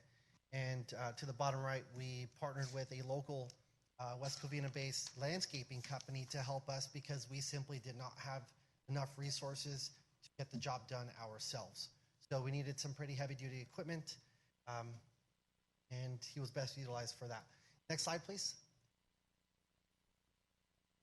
And I mean, it's really captivating to see the community coming together side by side to accomplish the mission for the day.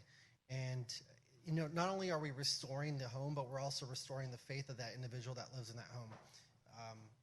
Both of the veterans that we've seen on the previous slides left with tears in their eyes when you could really see a lot of individuals coming together to really have an impact to honor and recognize their service to our country.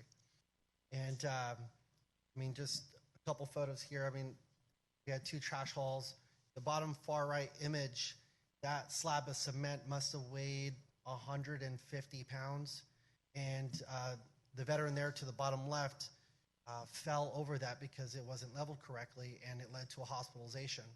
So we made sure before we left that home to level, there's about 6 slabs of cement that we had to re-level so he can comfortably walk in his backyard. He didn't walk in his backyard for about 6 months as a result of that fall.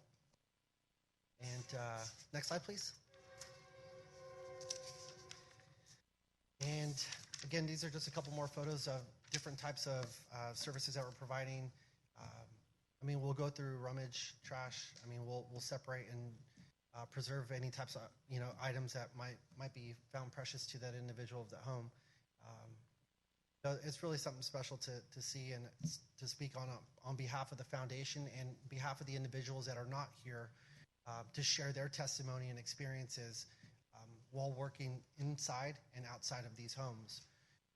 Our intention is to locate, again, more families, especially here in the city of Baldwin Park, because we are ready, eager, and passionate about this specific program.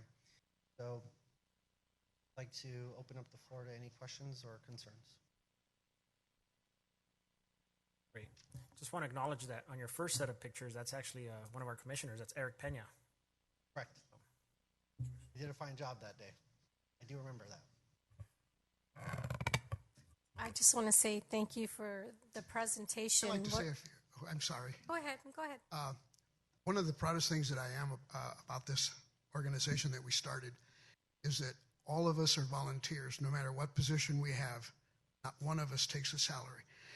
And when we have volunteers come in, they're all veterans that might have some issues, like post-traumatic stress syndrome, and they come out, and helping other veterans actually helps them. So we always have a lot of veterans and first responders that are helping us. Thank you. Thank you for sharing that. I just wanted to say this is wonderful what you're doing out there. I have a lot of family, military family that some are retired, some have served, has come back with post-traumatic syndrome. So This is greatly appreciated. What can we do to get more people to want to try this? Because you said a lot of people don't want to accept the help. What have you done in other cities to seek those veterans that we should be helping and we should providing these services for? How did you outreach to them to get them to say yes? We'll go and talk to them and to their families. We try to explain to them that it's nothing personal. We're just going to help them and make them feel better.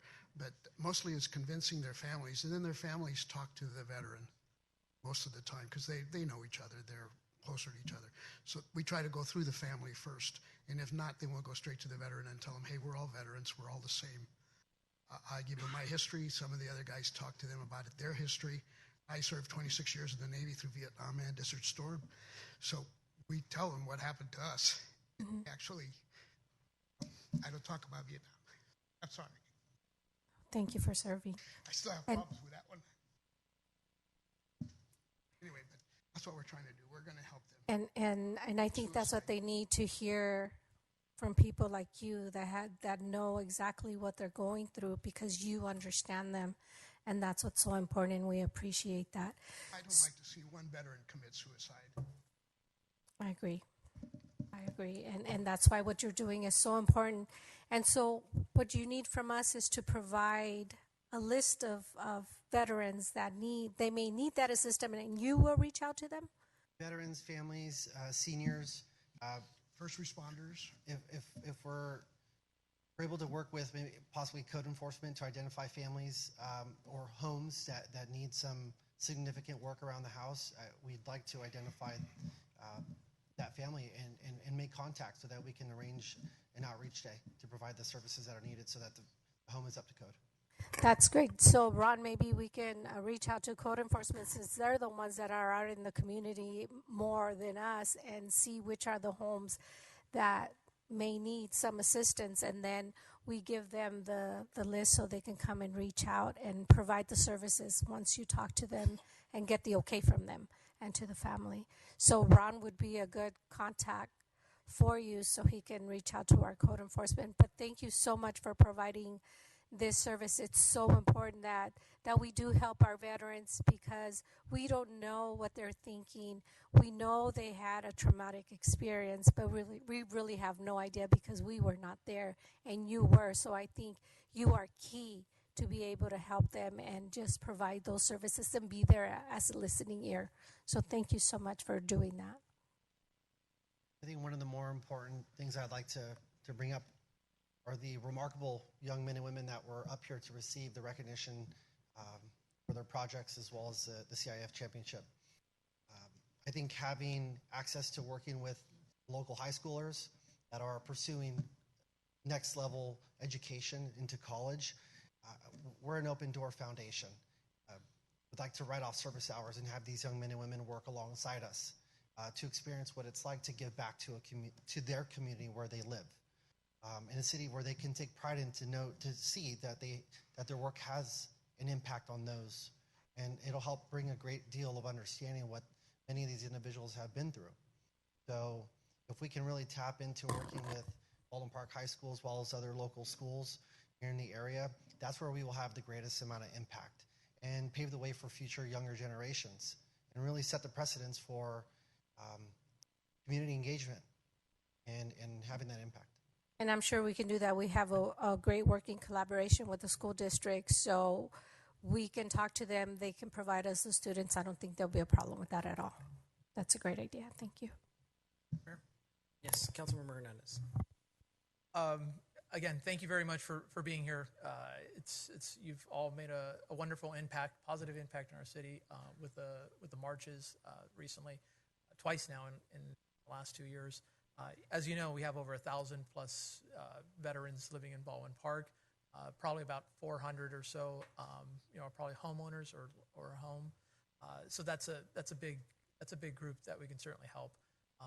And more importantly, also the seniors, right? Because these folks get to help other seniors. And Ron, I know at least 5 homes that I will personally go out with you and make the introductions to you once you're ready for that to help them. Because it's just like you said, this is not a, this is, we've gone through a similar program like this when I worked in the city of Los Angeles, and it's great. So I'm really happy to Mayor Pro Tem and Councilmember Garcia for bringing this partnership with us. I'm sure this is just seed money, which will go even further. But like I said, it's fantastic, and I can certainly help organize the Kiwanis Club, the key clubs, both Sierra and Baldwin Park High School. I think there's about 80 kids, and we work with them on a monthly basis on service projects. And that's part of their nature. That's part of their DNA is to help others. So that's another resource that we can certainly connect you with. So we can do that for you, of course. And we'll be out there, of course, when you find those homes. I guarantee you all of us will be out there in some way or another. Mayor? Yes, Councilmember Garcia. Thank you. Well, first of all, I want to welcome Mr. Sandy Sanchez to your hometown.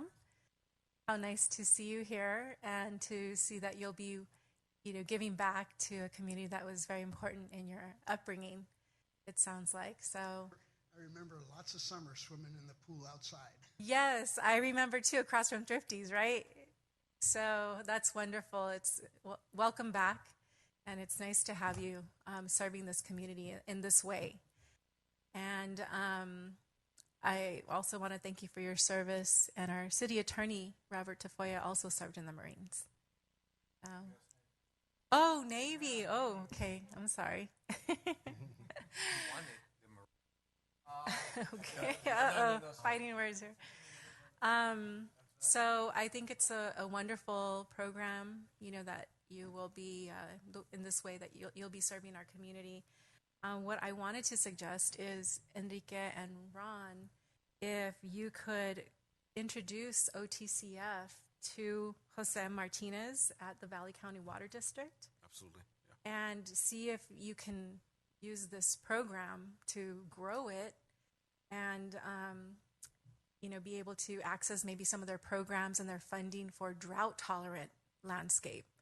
And so, you can maybe perhaps incorporate that into this restoration model if they're able to partner.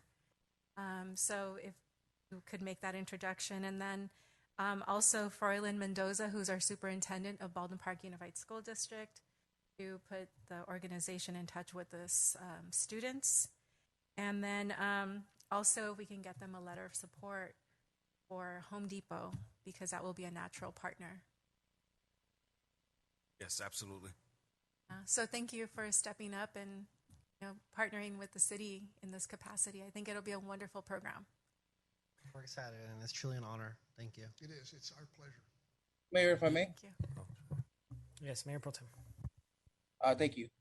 Justin, Mr. Sanchez, I want to say thank you so much, Mr. Sanchez, for your service. Thank you for doing this. There's a lot of veterans out there that are in desperate need of what you guys do, not only to help them restore, and do repairs of their home, but also to be that listening ear, to have someone to talk to, someone that they can relate to. And I'm very excited for this partnership that we can start to build on.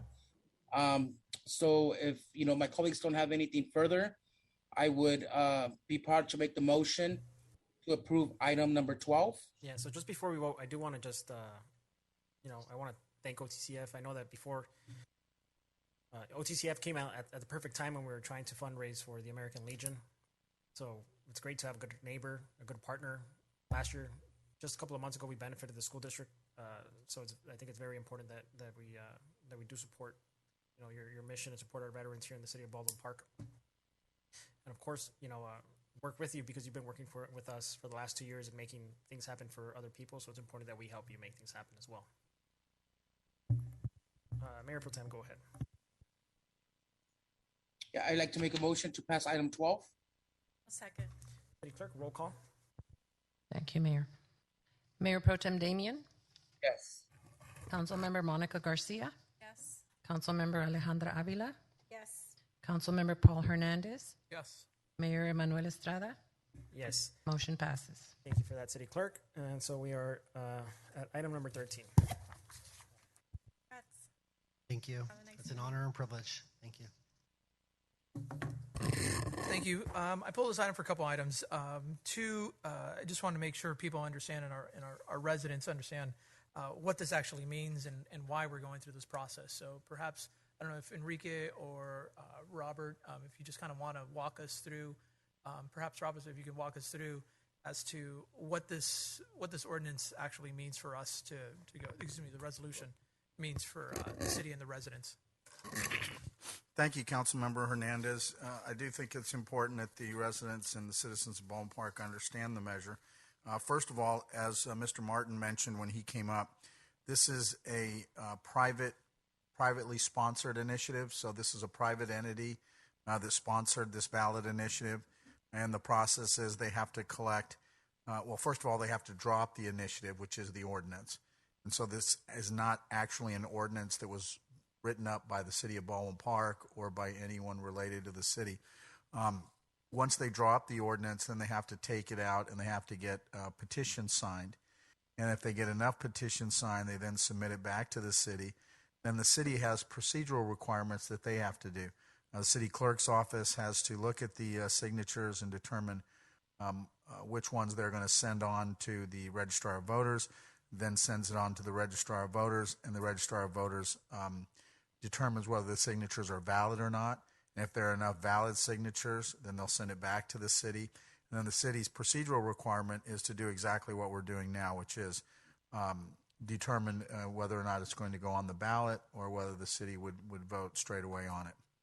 The city council appears to have elected to send it to the voters so that the voters can decide, and then it would go on the November ballot, I believe. So this is just a procedural mechanism that the city has to go through. We're required by law to do that once an entity like Mr. Martin's firm has gathered enough signatures. So that's really what we're doing now, is going through procedural requirements that are required by state law. I appreciate that. And can you highlight, a couple of the items should this move forward? Should this move forward to the residents? Certainly. Thank you, Councilmember Hernandez.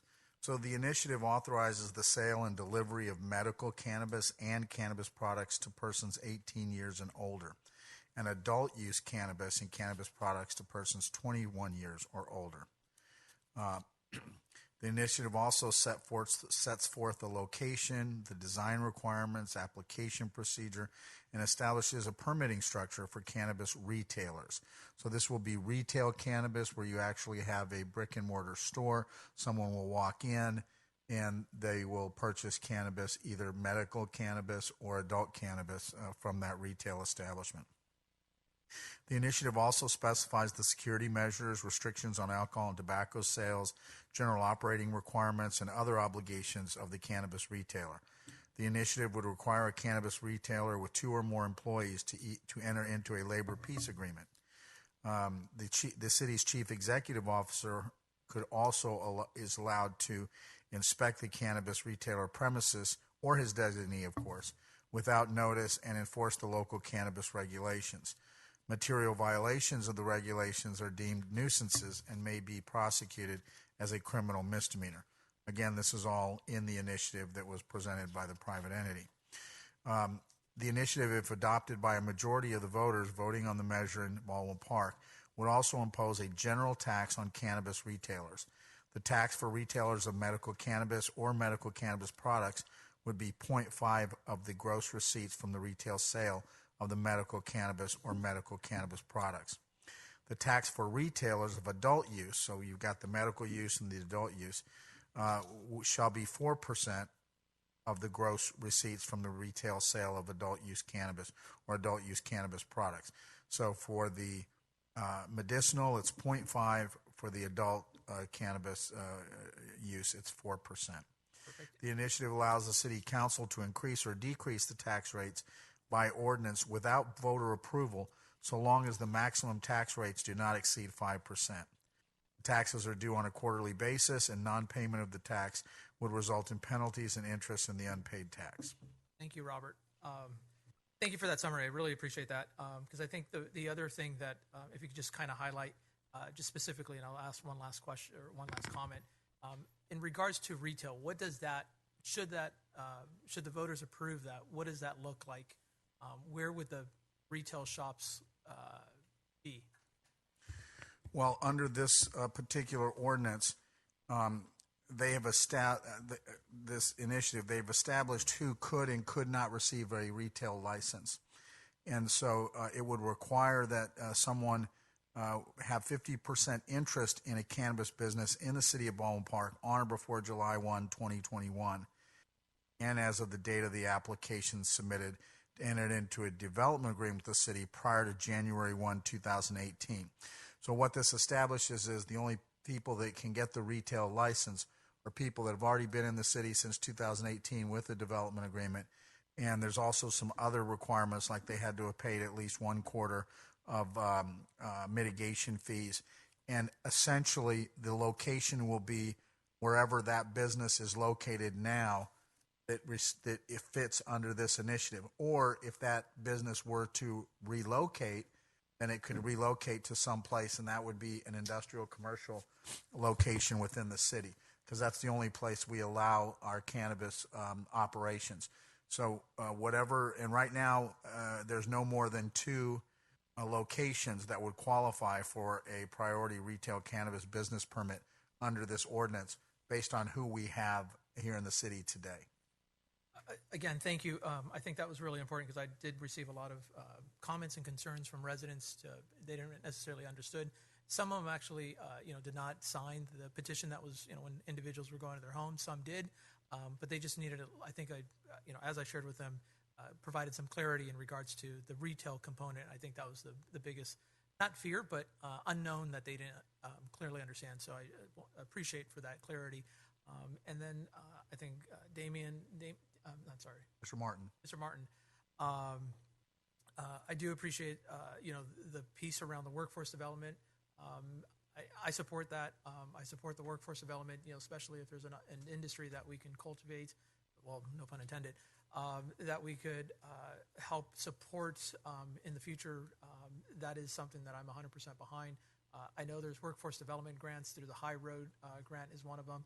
There's other opportunities. So, I am committed to, supporting you on that part if you guys are still interested in doing that moving forward, along with UFCW, because I know that they have been, big step in moving in this direction and trying to unionize, but also provide that training and that future workforce for this cannabis industry. And I think it's just a better opportunity, especially when it comes to the equity component of it, to help uplift those individuals as we move forward. So thank you. Any other comments from my colleagues? Really quick, I just want to really highlight that this is not a city-initiated measure. This is a procedural item.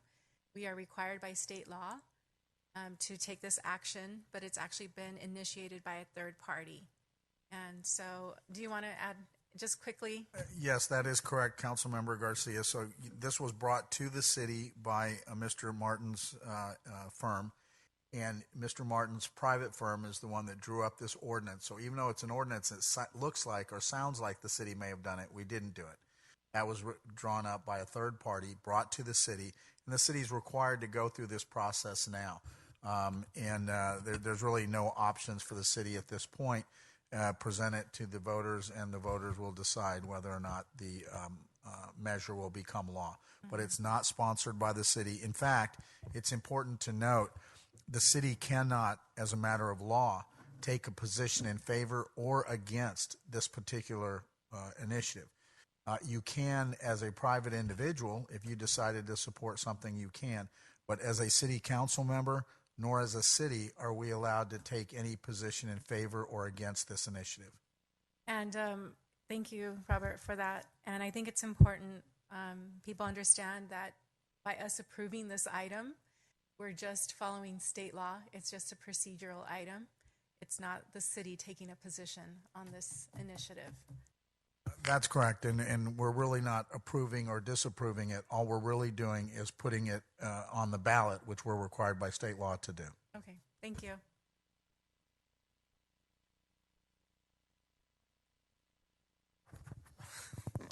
With that said, if there's no further comments or questions, I'd like to move forward and adopt item 13 as stated. Motion? there a second? Half, I believe.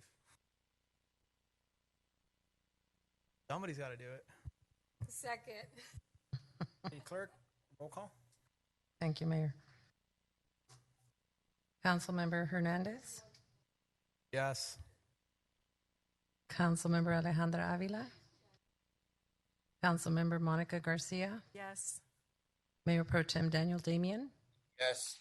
Mayor Manuel Estrada. No. No. No. City Clerk, Motion passes. okay, thank you.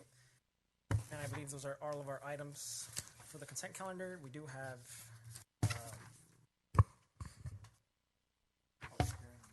a public hearing for item number 14, a resolution of the City Council of the City of Baldwin Park confirming the Advisory Committee's report and levying the assessment in the Baldwin Park Citywide Business Improvement District for fiscal year 2022-2023. So I will officially open the public hearing for anybody looking to speak in favor of that item number 14. City Clerk, is there anybody looking to speak? Mayor, we did receive a request from Kiana Martinez to call her. She would like to speak on this item. Great. Is she looking to speak in favor or against? Does she state? She did not state. Okay, that's fine.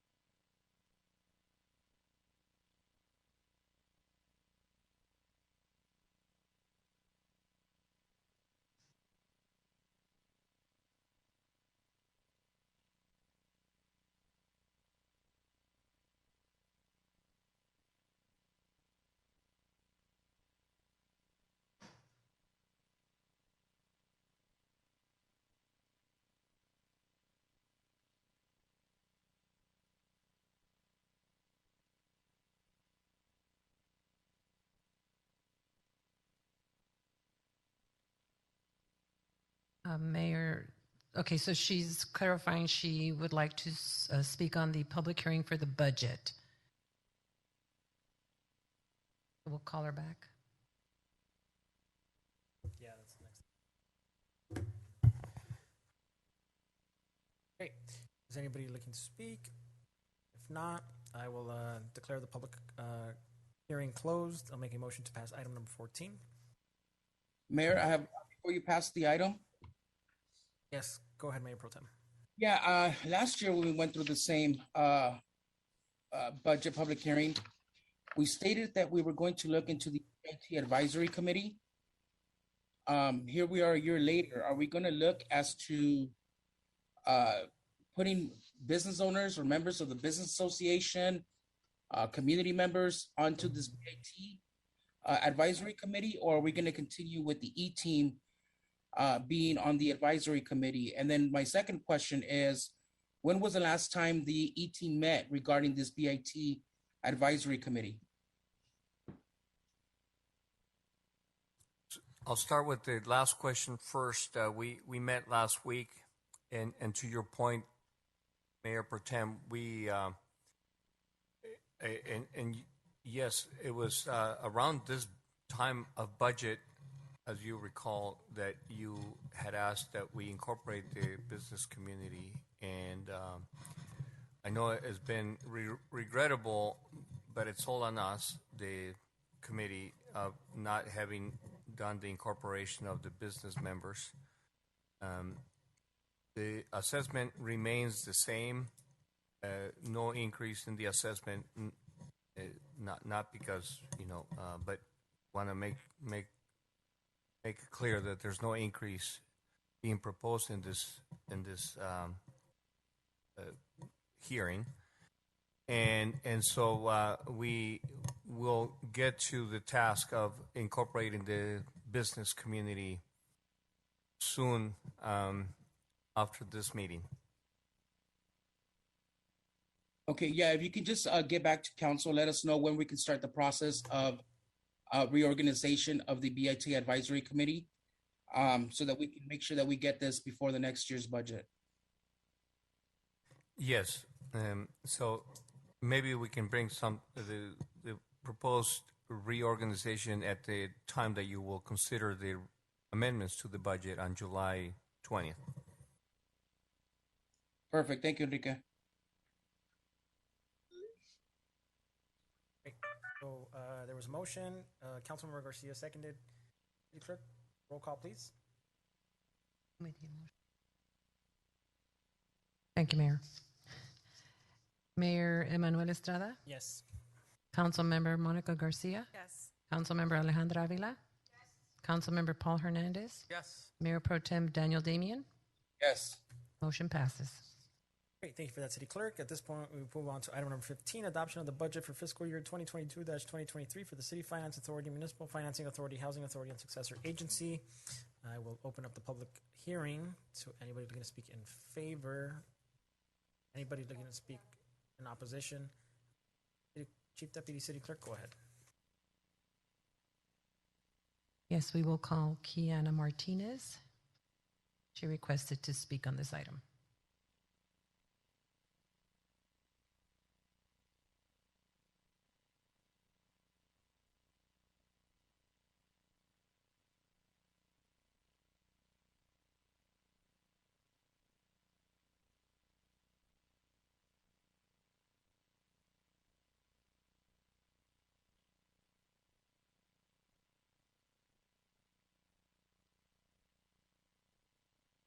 David, we're timing the speaker.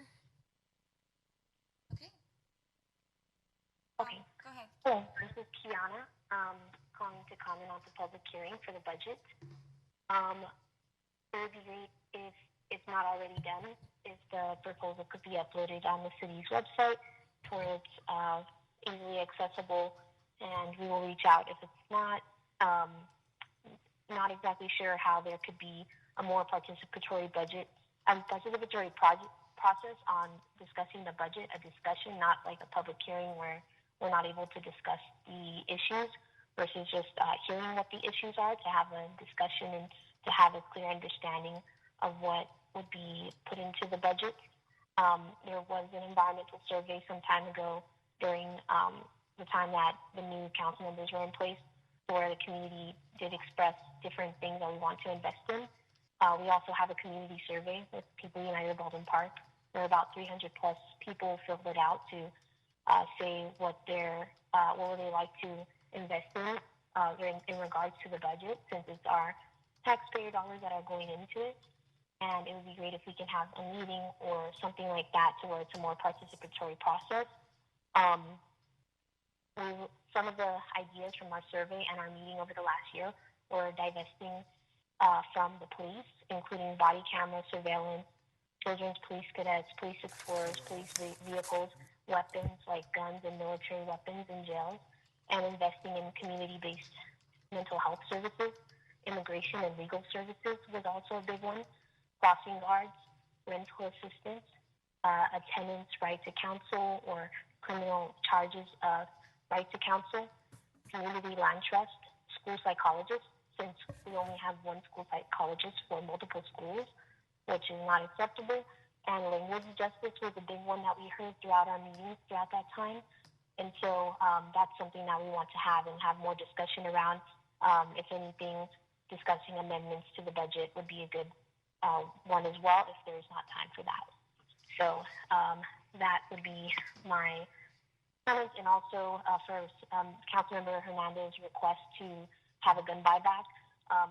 Police take the guns back and they may keep them or resell them, which is scary to see that they'll have those guns in their hands. And like Councilmember Avila said, which I appreciated, is that if you can all write a letter to our state representatives to ban AR-15 rifles and have background checks, that would be great. And if we do a gun buyback, then destroying and dismantling the guns so they cannot be used anymore. So that is my comment. Thank you.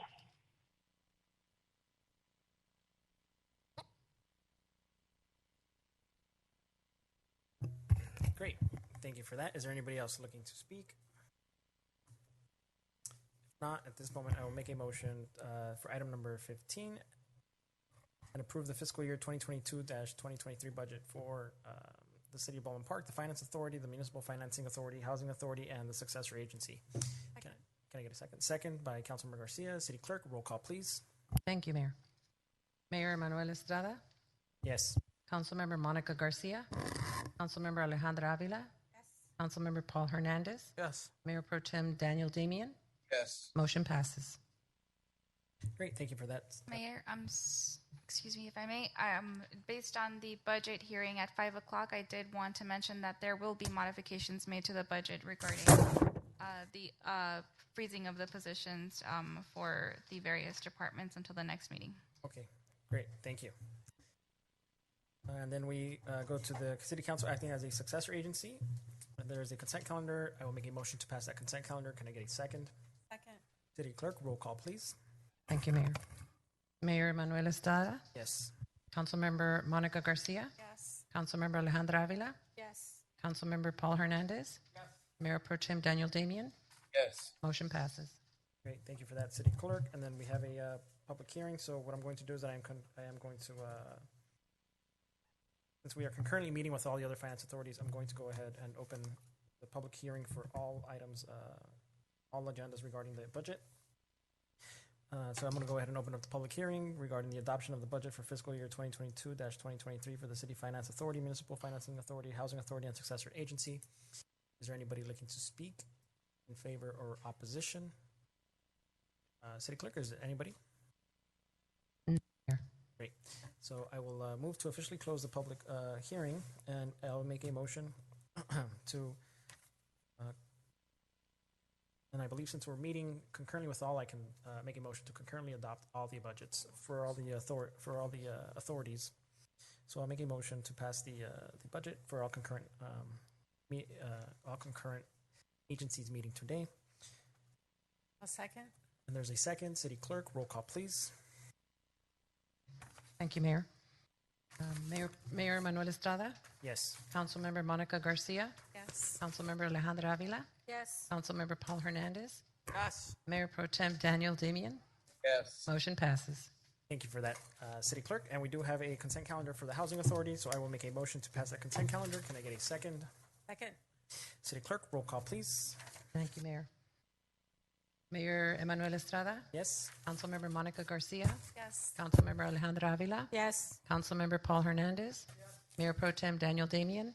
Yes. Motion passes. Thank you for that, City Clerk. And our last Finance Authority, they do have a consent calendar for the Treasurer's Report, so I will make a motion to pass that item. Can I get a second? Second. City Clerk, roll call, please. Thank you, Mayor. Mayor Manuel Estrada, Yes. Councilmember Alejandra Avila, Yes. Councilmember Monica Garcia, Yes. Councilmember Paul Hernandez, Mayor Pro Tem Daniel Damian. Yes. Motion passes. Mayor, Yes. before you close, can I didn't put it on the agenda, but Yes, go ahead. Thank you for that.